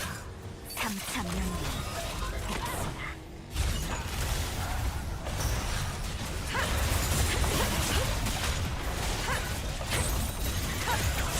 포탑이 파괴되었습니다.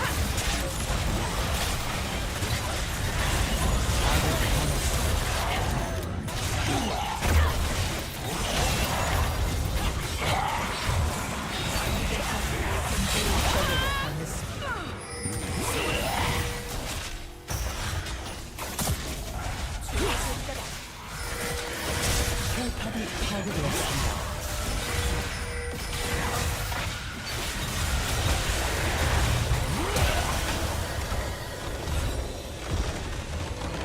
소환사 한 명이 게임을 종료했습니다.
Alright guys, so I want to take a moment to talk about Europe's biggest economy. Because with all the tensions in the Middle East, Germany is about to get hit hard again. And let's recall what Olaf Scholz said back in January. He confidently told everyone that Germany would not fall into a recession. And why? Because Germany has fresh sources of energy. But this is a false equivalence. Having fresh sources of energy does not mean you are getting cheap energy needed for your economy.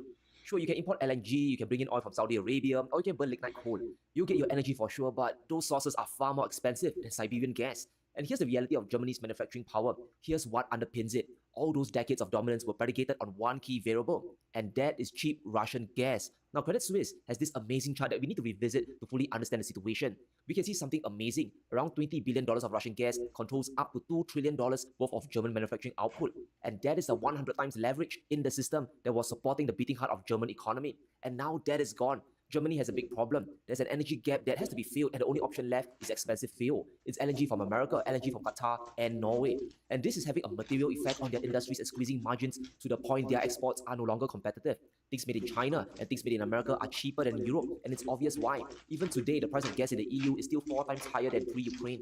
It was around $12 per megawatt hour back then, but today it's at least 4 times higher, well above $50. So there's no conceivable way you can maintain competitiveness when energy costs are sky high, right? You have to factor it into the sticker price which just turns off consumers. We are heading into a global recession and prices do matter. And now, Germany is finally waving a white flag. In a report by Bloomberg, the economy ministry admits that GDP in 2023 will likely contract by 0.3% 3%. They are admitting a recession, but they're still rather optimistic about growth projections of 1.3% next year.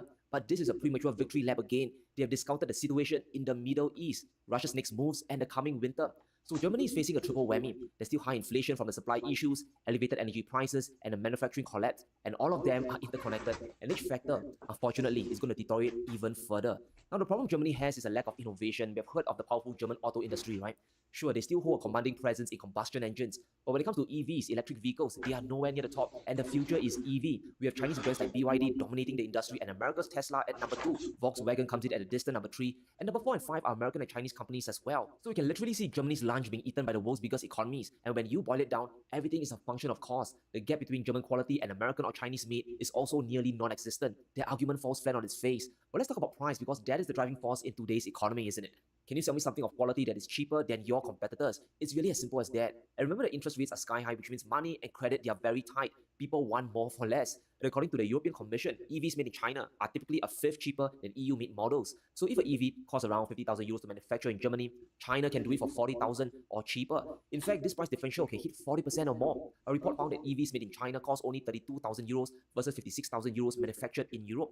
So it's literally impossible to compete. And that's why you have German automakers like Volkswagen investing a ton of money in Chinese EV brands. They threw almost $1 billion to develop EVs together with the Chinese. Now, the edge China and the US has over Germany are very distinct but powerful. It's something that German industry fundamentally lacks. So China has subsidized energy costs as a result of cheap energy from Russian gas, right? You throw China's renewable sources into the mix and you have an energy glut pushing down prices, which is extremely advantageous for their industries. Back in May, a province in China, Shandong, experienced negative electricity prices for a few weeks, and this means you get paid to offtake electricity because the power grid is being overloaded with abundant energy. In fact, if you look at the average electricity prices companies actually pay in China, there's no energy crisis at all. In fact, prices have been dropping since 2019. Chinese industries are paying less for energy, which lowers their cost of manufacturing. America's case is very different. They are luring German manufacturers to set up shop in the United States. Remember the infamous Inflation Reduction Act? Now, a big part of it revolves around giving incredible subsidies to bring EV automakers all the way to America. If you manufacture or assemble your EV in America, your vehicle qualifies for a tax credit of $7,500 for consumers, and this is significant. This is just one of the many benefits of relocating production to the US, and that's why BMW is investing billions to build EVs there. And if this was a wrestling match, the German industry is getting tag teamed by both America and China at the same time. The Undertaker and Kane, they are giving Germany a choke slam. If you want cheap energy and to access the Chinese market, you move to China. If you prefer generous subsidies, then head to America. And either way, the German industry is getting hollowed out. And the energy crisis isn't going to let up. Germany's entire energy base is largely outsourced to expensive energy suppliers, and this cost basis is just going to increase. And let's reflect on Germany's energy situation. Around half of Germany's energy mix still comes from fossil fuels. This includes oil, natural gas, and coal. And all of their prices are up from pre-Ukraine levels. And this is where things get really tragic, because oil and gas have to be imported. Germany is at the mercy of market forces. Now, things in the Middle East are getting really volatile, and tensions are already escalating as we speak. Israel is getting ready to move in, or by the time this video airs, they might have already done so. And Israel has also shut off their Tamar gas field, which provides 70% of the country's power generation. This is significant not just for Israel, but for the global gas markets. And it's already starting to have a material impact. Because of this halt, gas shipments to Egypt has fallen by 20%. This is significant because it constricts supply to Europe, including Germany. The LNG vessels might also be facing delays if this conflict spreads far enough. So Germany has to prepare to pay more for the LNG imports. Getting the supply isn't a problem, as we said before, it's just a matter of price. And as they pay more, the greater the collapse of their industrial capacity. But the true tragedy is the remainder of Germany's energy mix, right? Germany used to have nuclear power plants, let's not forget that. Nuclear power is generally cheaper than fossil fuels, especially for Germany today, which doesn't have direct access to cheap Russian gas anymore. But because of the energy transition, they have phased out all of their nuclear power plants. The last 3 nuclear